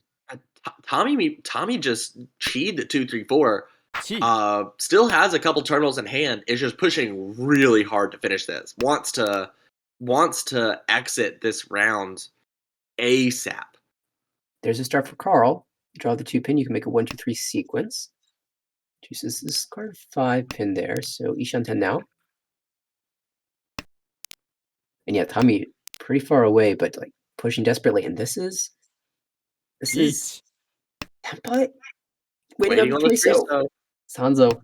So the West has already been discarded. There's not going to be a door hand, so everyone knows it's not a Dora bomb hand. Oh, that's 6. Oh, GG. Suji trap now on the 3. Only one of which can we see currently. Oh, and it immediately comes out. It's just a 1-hand hand, but that really hurts for Lynx, who now finds themselves in the negatives, and is really amazing for Carl, who is now pushed beyond Tommy in first place now. Of course, the game doesn't end. Carl has to advance the dealership one more time for the game to end. But you're in position. You're so close now. You're in position in that you are in first, but when you're in first and all last and you're dealer, you really want to be able to exit Tempai to choose when the game ends, but you can't here. You're only 600 points ahead. Exiting Tempai, unless it's obvious Tommy has mega folded, is going to be dangerous position-wise. Yeah, it's also because the points are so close. If someone sumos, say, a 3-han hand, you're going to fall below Tommy as your dealer, and you have to pay a little bit more. Yeah, that's a very good point. Joshua being an example with how that hand is already Ishanten and can call to Tempai, although calling would keep it from being 3-han. Yeah, across the table there's all those Sozu though, so there's potential for Chinitsu even. On the left, Joshua, as we're seeing, real close, and at the right, this looks like a potential Pifu Peiko type hand. Even Tanya, and you've got the Dora if you really like to pair that up. Well, Carl has another option now. You can call the Green Dragon, make your Yaku that way.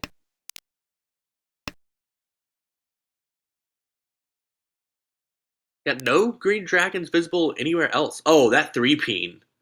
That finishes up the 2-4 shape. All right, and is discarding one of the Kanchans and Sozu. Can actually create a Honitsu now. It chooses the shape that accepts Dora, as the Dora is the Tuso. Unfortunately, 2 of the Tuso are across the table in that Shinitsu looking hand, and one of them is to the right, so it's actually not very strong. And my goodness, that Shinitsu keeps building. But Oh, I but there's found. Ricci. The 5/8 mon weight for Joshua has the. I mean, it's just Ricci only, since the Chance rest for is not correct. Peiko. Oh, right. The 8 mon would give you Peiko. That is a good point. But that's still not quite enough unless you hit direct and hit some Uda. And a call made by Tommy that's not Tempai yet. It does break E-Pots. Or no, actually that had already passed. And there's the 8. Carl doesn't mind if Joshua hits somebody. As long as it's not hitting, and which is why we're seeing these safe tiles getting thrown. I mean, especially if you're able to discard whatever Tommy discards. Oh, and Tommy drew it. Wrong. So that does deal in Ricci Peiko. It would take quite the Ura hit for an overtake, though. So that is going to maintain position. But that's not bad for Joshua. Over 30,000 means that this will be a positive finish. And the results, Carl retains first place in that all last, plus 30.4 with an incredible comeback hand. Tommy, still a good positive finish, plus 16.9. Joshua, with that last hand, increases the spoils of victory to plus 4.8. And unfortunately for Lynx, that's a rather large negative. Negative 52.1. And looking at the standings, Carl just keeps climbing up the leaderboards. Well, I think Carl was second at the start and is now first, 50 points over the closest competitor, 53 almost, with one more game remaining. Yeah, one more game remaining for them, and I mean the next closest person who isn't finished is I believe that's Alec, who is half of Carl's score currently with only 2 Hunchan remaining. So it's very unlikely that anyone would be able to overtake Carl for first place at this point. Although we've seen people give up huge last place. I mean, we talked earlier at the very beginning of the broadcast about how Dustin had that massive plus 90-point game, but was after that first session that the plus 90 happened in was only plus 48. That means there were 50 other negative points to bring that down. So there's nothing saying that Carl can't have his legs swept out from under him in this final Hanchan, which I do believe has already started. Yep, it will begin in about 5 minutes. Looking at the standings, we do see between the B2 leagues, now the scoreboard's starting to look a little bit more like each other.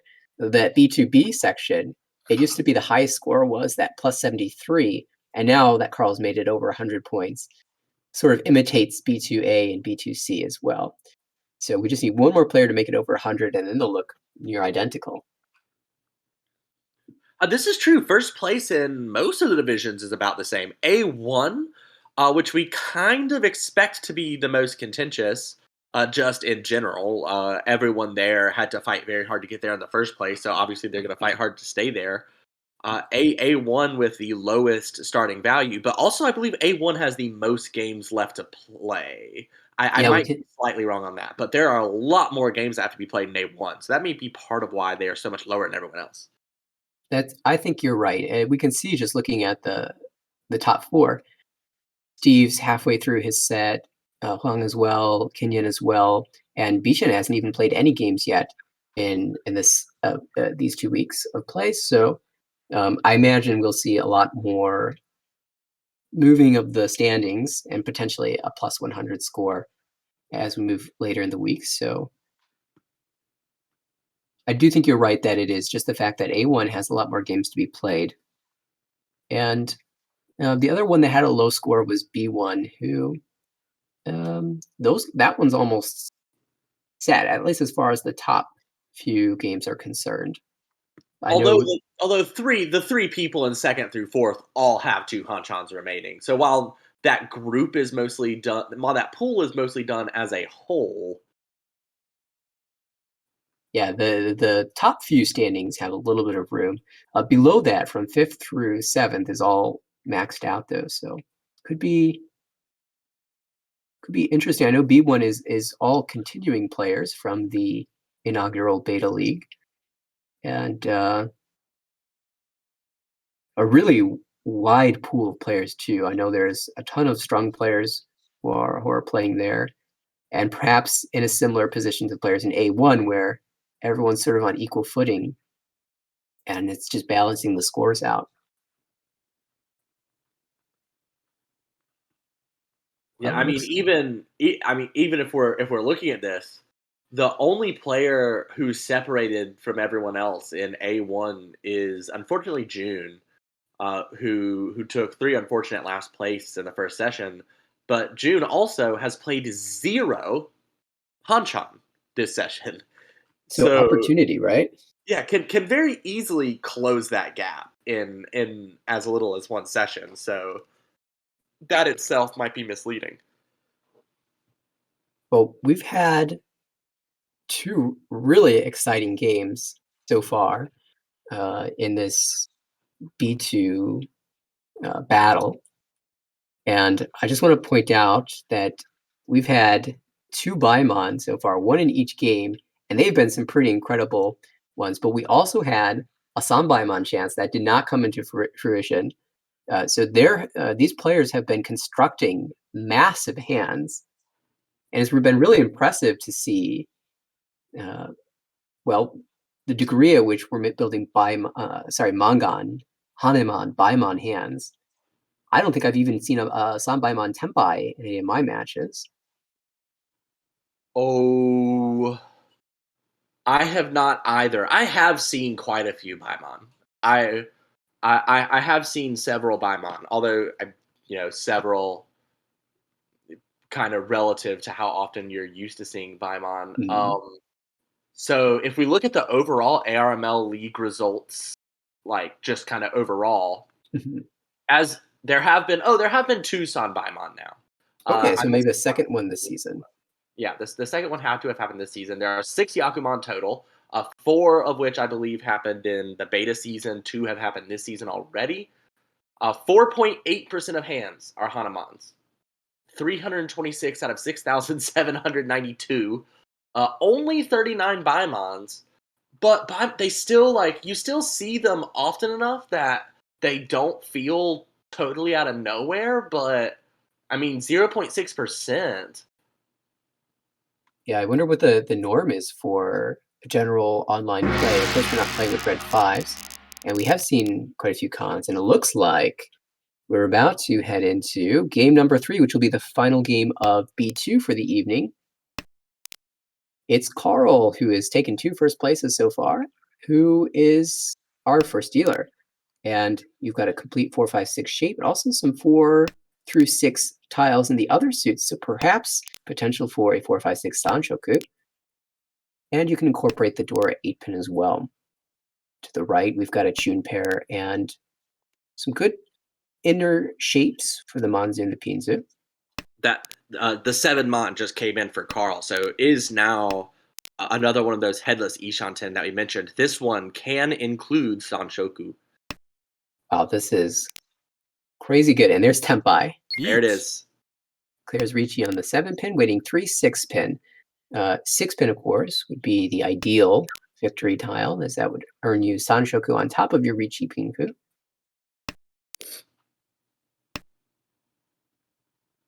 And we see 5 of those tiles are still left in the wall. Aggressive from Joshua, early call, and Lynx as well, calling the east. So not going to let this dealer go without a fight. And wow, that's a Dora call for Lynx. Shanten now, and another con, followed by Ricci immediately after. Oh, it's a 6-9 wait. And oh, there's not many of those left in the wall though. 1, 2, 3, 4, 5. 3 left in the wall. And it's drawn by dealer. Oh my goodness, the con pays off. It's just Ricci, but there's 2 Ura, and the Who makes that enough for a Mangan. Wow. Oh my goodness. Well, that's Tommy with another con into Ricci into victory. And the big hands keep coming. The standard formula. Right. Well, it's Joshua who's got an opportunity now as dealer with the two east wins, but everyone else is calling. This isn't a bad dealer hand, though. You're already 2 tiles away from Tempai, and if you get that east, you've got a Dora. That's some value right there, 5,800. To the right, it's Lynx who's called the south. The shapes are a bit weak because you've got all those Kanchan shapes and Penshan shapes, but it's starting to improve a little bit. Discards the 9-8 Penshan to start. Across the table, this is looking more like your standard Pinfu Tanyao hand. But Tempai already for dealer, who does get the east wind. And for Carl. Okay, so it's a 3-pin for dealer and a 3-so for... sorry, 3-mon for... sorry, it's the 3-mon for Carl, and our dealer is Joshua, who's looking for the 3-pin. Joshua's got a little bit more value, but Lynx is fighting too, fighting for Tanyao, Ishanten.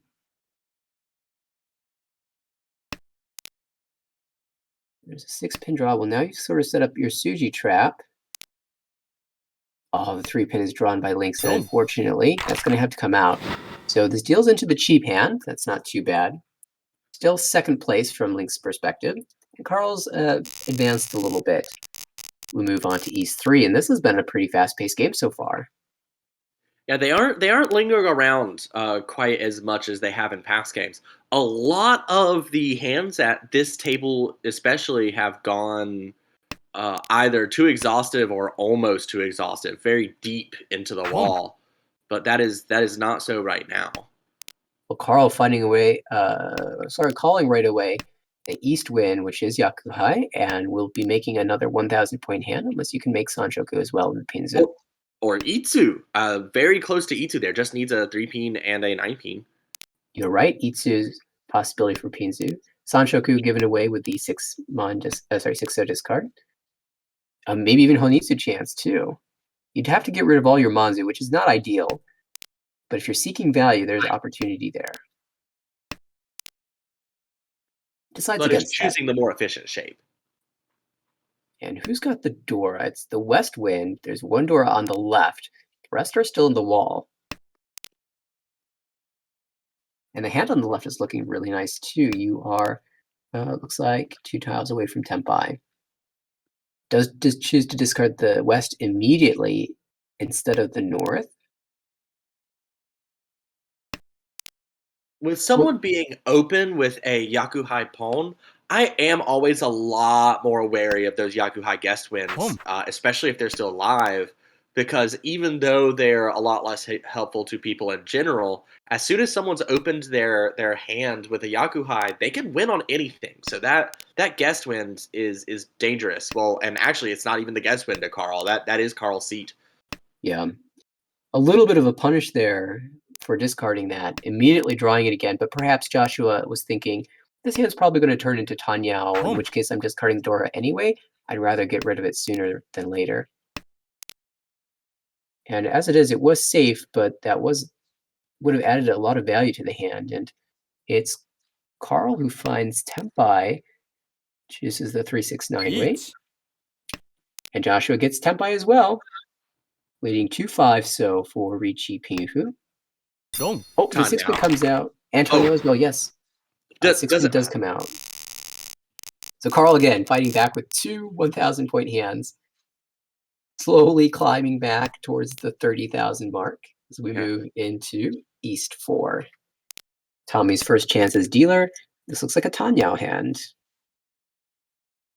We might even see an immediate call because the shapes aren't amazing. You've got to fill in those Kanchan shapes. So it calls that right away. The Dora is the white dragon, which is in the hand to the right. And Carl's not looking too bad. You've filled your Anko of 3-so, and you've got really good shapes. So 2 tiles away from Tempai here. Still hanging on to that white dragon in the hopes of pairing it up. Across the table, this is looking good as well. 2 tiles away here for Pinfu. And on the left, that looks a lot different from the other hands. Yeah, well, and has also been hurt. I mean, these every discard other than that 4-peen and the 7-peen just now has helped Tommy. So, you've been trying to just do literally anything with that hand, but you're just helping dealer along, so you really feel like you can't fight at all almost. At least you know if the dealer wins, it's going to be cheap. Tanya only, pretty much. Unless there's a backdoor Sanshoku. And you get another dealer repeat, so another chance to make up some points. And this is Tenpai for Tommy. Tanyao, waiting for the Tuso 6-pin. 3 of which are left Tommy in the could wall. win this. I do believe that would be the first repeat of this Hanchan. It does not choose the wider Furitan weight. Yeah, Huditen just seems bad here. Tuso seems reasonable combat, especially because the player on your left is dropping all the Tanyao tiles. Even the slightly worse weight feels a little bit better. Yeah, Lynx does have 10 Kokoshi tiles. Still needs the 1-peen, 9-peen, and Chun. Well, it feels like Lynx has been a bit unlucky in these few games, but Kokushi would be a way to undo some of the damage. And, well, the hand across of the table is 1 Tenpai. Declares reach on the 5-so, 6-so. One of each has been discarded and one in the hand to the left, so only one tile remains. And, well, that kind of saves Carl, who doesn't really want to discard the 6-pin against reach. Otherwise, he probably would have been dealing into Tommy. Oh, here's the Tuso. It's not. You've got so many safe tiles here. Yeah, discarding the one. Although the 1-so itself, not particularly safe. Yeah, still dreaming about the Kokushi. カン Now that the Another 4-so... con. Oh my goodness. So it makes the 2-so Dora. Now this Tanya was turned into Tanya Dora 2, potentially 3 if this is danger. If Lynx gets Kokushi Tenpai, that 2 is going to have to come out. And there's another one in the wall to be drawn. Another con! Making the 4-mon Dora, which also gives Tommy more value. Alright, so this is guaranteed Mangan for Tommy. There's the 9-peen. Oh no! Kokushi Tenpai. Kokushi Tenpai deals in. Oh, that's so sad. But this has just been the flow of Lynx's game tonight. I mean, jeez. And, well, we see it again. Another hand that's just Tanyao Nomi turns into Tanyao Dora 4 as a result of 2 cons. And, well, Tommy will eat those points up, expand the lead, and move into another dealer repeat. Yeah, and has a pair of Haku to start off here. Tommy has opened quite a bit. We don't have Tommy's call stats yet, but has elected to open almost every single time it's been a possibility. So I would not be surprised if we saw a call should Joshua decide to push for some hand that does not include the Haku. Although I imagine it's more likely they just kind of end up locking up here. Oh yeah, we see that pair across the way, so I'm sure Tommy would call immediately if it came out. But it has a backdoor Honitsu, so you can make an alternative hand. And you could also just declare reach should you find Tenpai. Which, as you say, I mean, since the Honitsu would be a Yaku, that kind of gives Tommy an advantage over Joshua here. Mm-hmm. It's Carl on the right who's actually made a call towards a cheap victory. Oh, and with that 9-pin, it's confirmed that Tommy is going to, well, at least be Otozuke, and when the Haku doesn't come out, might turn this into... well, I was going to say might turn this to Honitsu, but now it's just confirming the Otozuke play. Which isn't going to work unless Joshua has need to bail with the Haku. The 9-mon is the new Dora, which is not in use anywhere.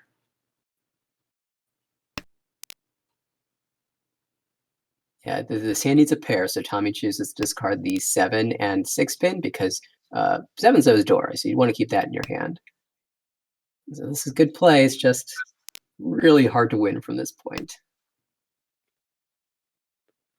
So the victor might end up being Carl on the right, who's going for East only. And Joshua going Otozuke as well. Our 2 Otozuke players are holding each other's dragon pair. 7 There's Tempai.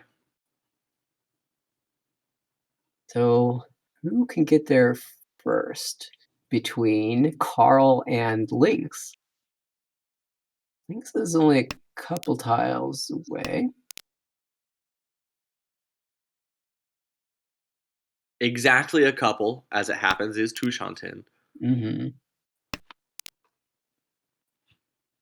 Ooh, a little backfired for Carl. Chose to discard the 6/7. Immediately drew the 5.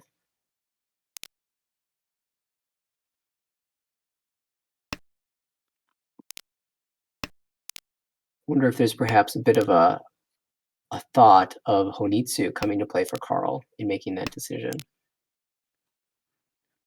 Joshua also had a decision, drew another 6 peen, so had to decide how to work around the Pinsu shape in that hand, and Locks in the pair. elected to discard to make to try and end on a Shampon, so that another Chi will get to the Atazuke Tenpai.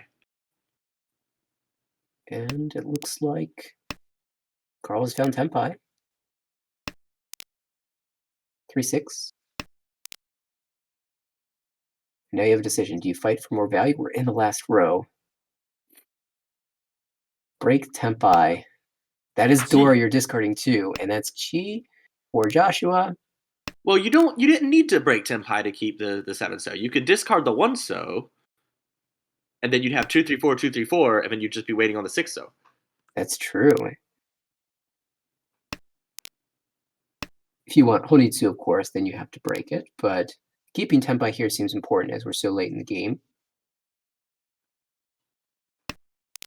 And of course, that 6-pin that was discarded wouldn't deal in. This 3-so does deal into Carl for another 1,000-point hand, plus a Homba. So Carl keeps climbing up the leaderboards, getting closer and closer to second.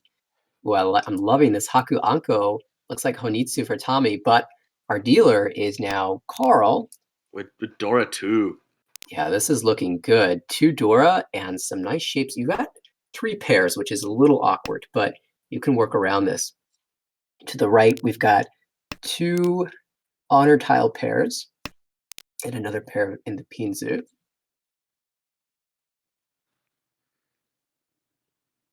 Across the table, good shapes in the Pinzu. You've already got an Anko completed and good Manzu shapes as well. 6, 7, 8 now completed. So this is looking like a Tanyao and perhaps a Ricci hand. Still hanging on to that 1 pin because you want to be able to use Dora if you draw it.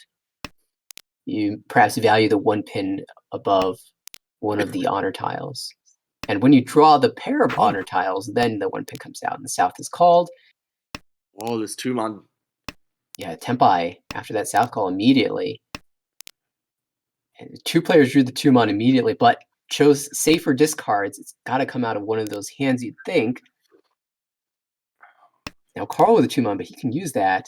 Well, it doesn't have to. If Tommy draws the 3-mon, Tommy would discard the 6. Oh, there. This chooses if he starts with the 7-mon. Won't die yet. Oh. 2-mon does come out, and just 1,000 points, but that's a start. Finally, some positive action for Linkson. Just want to keep that ball rolling. We're in South 2 now. Does have one more dealership. So it's Carl who... Well, no, Carl was just our dealer. It's Joshua who is our dealer. And this is beautiful. I love the starting hand. So you've got the completed shape in the Pinzu and the Sozu. Lynx And... making the move towards Daisangen. Oh, there's a call. Oh. We both see it. The dragons are paired up in both Link's hand and Tommy's hand. And, well, dealer's Isha 10, so we could see a fast Ricci here. A fast Ricci that Lynx, until another tune is discarded, would probably be wanting to fight, thinking that their hand has a lot of value, especially with the Dora in it. Yeah, one of the Dora, and you make you don't even need Daisangen. Even if you could get Shosangen, that would be something worth fighting for. And well, here we see a tune. Second one comes out, so Daisangen confirmed impossible, but another Dora in hand. which is good. As we can see for Lynx, that is very good Come. with 2 Hatsu tied up in Tommy's hand. Yeah, unlucky for Tommy, he's gone Otozuke again, waiting for the dragon that's tied up. And that 5 doesn't really fit the hand in its current state. There is the option to switch to Itsu, though, if you get the right draws. Come. That 5 comes out, called by Link. So now this is Hakudora 3. Yeah, everyone can see that this is a Mangan minimum. Yeah, and perhaps if Tommy starts to get worried, he might end up throwing the Peregrine Dragons, thinking, what are the odds that Lynx has both pairs of dragons? Although that doesn't really help Lynx anymore. Now Lynx really needs that Hatsu to be the pair, especially since the Chun are almost dead. There's only one more Chun left. I guess it depends on how aggressive you want to be for the Shosankan. There's still a chance. And that, of course, depends on the Hatsu coming out. There's the Tupin. So this is technically Tempai, but that's not really Tempai. Interestingly, if he'd kept the 1 pin, it would have been Tempai for Itsu, which would have been a Yaku. Waiting on the 7 pin. Looking around the table, on the left, Carlos Ishanten for Tanyao. And our dealer is still Ishanten, now finds Tempai. Has Sumogiri the last 7 tiles, Each. but now can declare Reach, waiting on 3/6 Mon for Riichi only. And the Chun comes out. Yoshio Sunken Dreams, but Carlos found Tempai as well, 3/6 Pin. Yeah, and it is These are the- holding half of Joshua's winning tiles. So we have 3 left for Joshua, and 1, 2, 3, 4, 5, 6, 2, 1 left for Carl. Only 2 left for Joshua, actually, as there is 1 Gee. in Lynx's discards. Oh, so this is a really tight race then. 8 Mon is safe. Maybe a little bit of concern shown towards the call that Tommy just made. Interesting you wouldn't discard Genbutsu there, but also perhaps worried about Come. the door hand on the right. You don't want to deal to that either. And now a Khan. Dorakan! Well, fortunately, nobody's got the 8 done, and unfortunately, the 6 deals in. So no 8 so, but the 6 deals in, and another dealership for Joshua. Yeah, after the East round going by so quickly, we finally gotten a couple of repeats here. And this is not a bad starting hand either. Which is Yeah. which is really good because everyone else at the table is going to be locked up with at least 3 honors. I wonder if we'll see the rest of the players a little more reticent to go Otozuke now that we've had twice now that dragon tile getting locked up. Well, because of the deal-ins, though.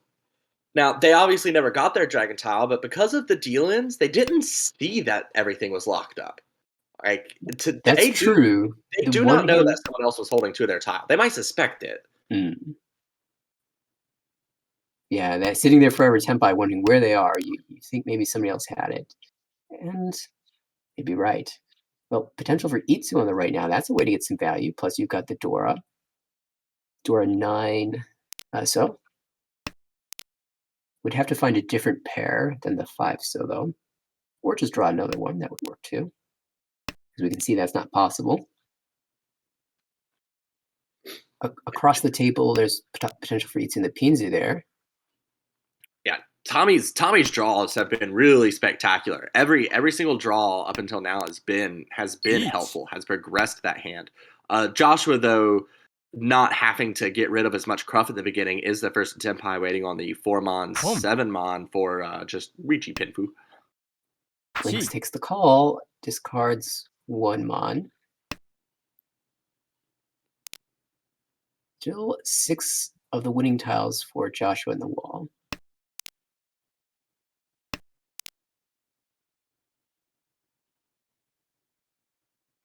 This is a really awkward position for Lynx, who looks like they want to make Chinitsu, but your only safe tiles are those Chinitsu tiles themselves. Oh, You Well, can in see that one, tiles lighting up over there, but that's not a Tempai with a Yaku. yeah, I mean it's technically a Shanpon on the 5 pin and 6 pin, but obviously that would not give the Itsu. Okay, you really want the 1 here. A pair of South now for Carl, but it's difficult to fight against dealer here. Oh no. ロン Link's drawing the Formon and dealing into the dealer Ricci. Yeah, I was fighting hard for that Honitsu And Chinsu. getting hit Oh, with two Udatsu. Ura. Painful again. And well, this puts Joshua now in fighting position for first. We're still in South 2, and there's only 5,500 to go. The starting hand is not quite as good as the last, although when you pair up the East Wind, that's a fair play. And on the right, Lynx has got a very good hand as well at Ishan 10 already. Would ideally pick up the 7 pin, although you want to be able to use that Dora. So And you might switch now, yeah. an even better hand on the left. Carl is Ishan 10. Force on Shoku. Oh my. So these hands are coming together quite well. And we even have the Anko of Southwind across the table. That hand's only 2 away. Well, 1 away now. So everyone, it seems, is Ishan 10, even dealer. Who will get Tempai first? There Looks are like the hand on the advantages. left. Oh, and there it is. Well, you want 5 mon for Sanshoku, otherwise you've got Ricci Pinshu. We might see some fighting here from the other players. Lynx, of course, in deep fourth wants... Oh, no, wants to fight back, but that ends up dealing in Takame as well. Ricci On the Ipatsu Pinshu Ipatsu. Sanshoku. And that's another 8,000 points going into Carl's hand, so this pushes Carl above 30,000. I mean, which turns that from an 8,000 point deal in to a 13,000 point deal in. Yeah, now you are above 30,000, so you're not losing any points anymore. You're actually plus 39. And dealership finally passes to Lynx, who needs to make some things up. It's been really unfortunate for Lynx, who's found themselves a little bit down early and then keeps fighting to make up those points, but unfortunately keeps drawing the wrong tiles. Now's your chance. You've got a pair of Hatsu. You can start with the cheap hand and then get a continuance and then keep fighting. We'll see if they can pull it off. Listen, no one can beat you if you have 20 repeats. So that's what we're gonna pull for Lynx here. To the right, it looks like an extremely good hand. That's already Yeah. Tempai. Oh my goodness. 2 pin, Third discard reach. 2 pin tune, and for what it's worth, those Shanpon Honor Richis have the same win rate have the same win rate as Ryanmen. So even though the Champon has less tiles to win on, since honor tiles are easier tiles to push against a Ricci, as they are harder to make your weight, that actually makes the win rate go up for those. And this early, you might see the honor tile come out if you've got nothing else. Of course, Lynx is going to be pushing against this. You need to get a dealer continuous, and you're Isha 10, so worst case scenario, you draw the tune. Best case scenario, you draw a Tempai, and here it is. 3-so, 6-so is the weight. There's 4 of those left in the wall. I don't have we mentioned the fact that Joshua is Ishan 10 for Itsu? Never mind. Forget I said anything. Oh my goodness, it's Sumo and more pain. It's Tommy, though, who pulls ahead in first and ends up as our last dealer. Just as dealer finds Tempai, Sumo happens. And, well, here we go. Last hand, in theory. Potential Itsu in the Pinzu, Adora. Outside of that, you are hoping to draw some better tiles. For Carl on the right, we've got a bit of a spread of tiles. Maybe you can turn this into Tanyo as that 9-8 shape overlaps with the 5-6 shape. 2 9-8 shapes now feels a little bit uncomfortable. Maybe you're just making Ricci at this point. Across the table, it's Joshua, who's got some good Manzu shapes, just an excess of honor tiles. So far discards those. If you keep drawing Manzu, though, there's a chance for Honitsu. And on the left, pair of West is not Yakuhai for Lynx. Well, and Yamen Link's and would Pinzu want and to call Sozu. it anyway. Yeah, at this point, you've got the Haku pair. You don't really want to call the last one that comes out because you want to go reach, but maybe you do so to make Honitsu if you're trying to fight for value and I mean, hope to draw some Dora. there's also a case to be made that any triplet you're able to complete, obviously the Haku, the fourth is already gone, but perhaps you just start calling pawns on anything that comes out just that you can make cons. I mean, this hand is never going to be a banger, really. Like, the only way you are bringing significant value to it is if you're able to hit some Dora 4s. So maybe you just pawn everything that comes your way and hope that you're able to eventually turn those pawns into cons. Yeah, we see Lynx choosing not to fight for Honitsu here, but rather Atosuke, and the fourth Haku comes out. So which pair do you want to get rid of? Oh, instead chooses 3-4. So you could make Toy Toy out of this as well. That's a good way to increase your value. Although Tommy's hand is still improving here. That 2-5-8 is so awkward in the Manzu. Oh, there's another poem. 9 comes out, so 4-7 is the weight. And would you take the win here for 1,300? Actually, you hit. Ooh, you still wouldn't bring Carl underneath 30K even with a direct hit yet. That's true. If you can drop him below 30,000, you can lower the hit that you're taking from placement from -20 to -15. Even if you increase if you can make Honitsu, then you could direct hit. But it seems it's not the play here, and this is a Tempai on the right for Tanya.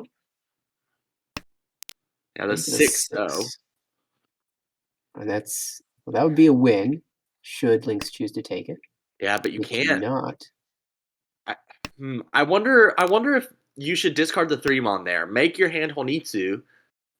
Right, push for that Honitsu, even though you're Furitin from now, as soon as you draw another Sotile, you'll likely be out of Furitin.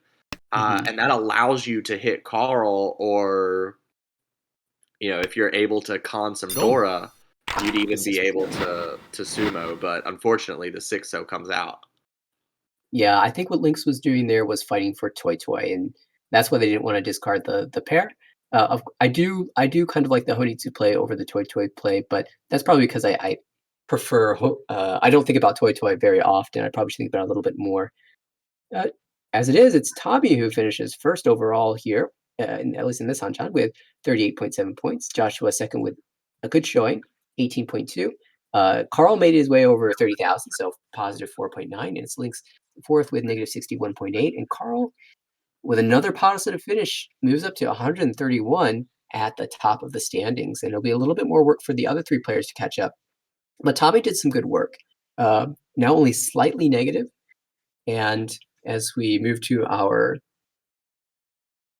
standings, it's Carl definitely who is taking the lead here in the B2 league, Yeah, at least as far as Pool B goes. Yeah, Carl, as a matter of fact, has almost the most points out of anybody in season 1 right now, other than Minko in our pool A2. Some impressive games from Carl these past few. And, I'm looking forward to seeing some more of Carl in the future. I think this is the first time that I have watched him play, but I really enjoyed watching these games. There certainly were some incredible hands. Any time you have players who don't hesitate that much to call cons, I think Carl might have been the only player that we saw elect not to call a con when a good opportunity arose. Like, everybody was calling, for the most part, cons that increased the value of their hand or gave them a shot at Renshawn, so on and so forth. The only person who didn't was Carl on that. What do you call a? I know Anko is a closed triplet. Is there a name for a closed quad like before you've called con? Because Well, he. I would assume it's on con. Oh, you know what? Wow, Nathaniel, you make so much sense sometimes. Yeah, I really think that, especially for players who might be a little bit newer and to the game and wondering about cons, are they worth it or not? Watch these three games and take a look at what ended up happening here. Sometimes the cons were beneficial. Sometimes the cons were the exact opposite of beneficial to the player who called it. And there's moments for calling con. There's also moments when you prefer to decline. I think you'll notice that as you look at players who are more and more experienced, the number of times you call con decreases as the more experience you get. And I think it'd be really interesting to just analyze these games, and decide with hindsight, well, maybe not hindsight, but with a little bit more time to think about it, uh, whether the con is correct or not. And I think in some cases, just thinking back on those games, it certainly was the right move to con. In other places, perhaps less so. And so, but now that you've played the matches, you can go back and take a look and a second time and decide for the future what your choice will be if you find yourself in a similar position. Yeah, I'm very sad that June was sick earlier and was not able to play. We weren't able to see the original A1 matches we were planning on. But also kind of glad because we did start this whole shindig just a little after 7 my time. We've been going for almost 3.5 hours. This has been quite the meaty broadcast. So Indeed. as we bring it to an end here, you just made a very nice string of comments about watching these games for cons. Any other closing thoughts that you would like to say after these 5 Hanchan we've just witnessed? Well, only that I certainly enjoyed commentating these games, and I hope everyone watching enjoyed watching them as well. And I really enjoyed commentating with you, Tucker, and I hope to get to do it some more in the future. Yes, I'm sure we will all get many of those chances. And as well, it has been brilliant commentating with you. We appreciate everyone who put very thoughtful comments into the chat and Mhm. just generally enjoyed some of the insanity we saw with Mahjong as always. Thank you, Scott, very, very, very much for making this broadcast possible and very smooth running everything for us as broadcast director.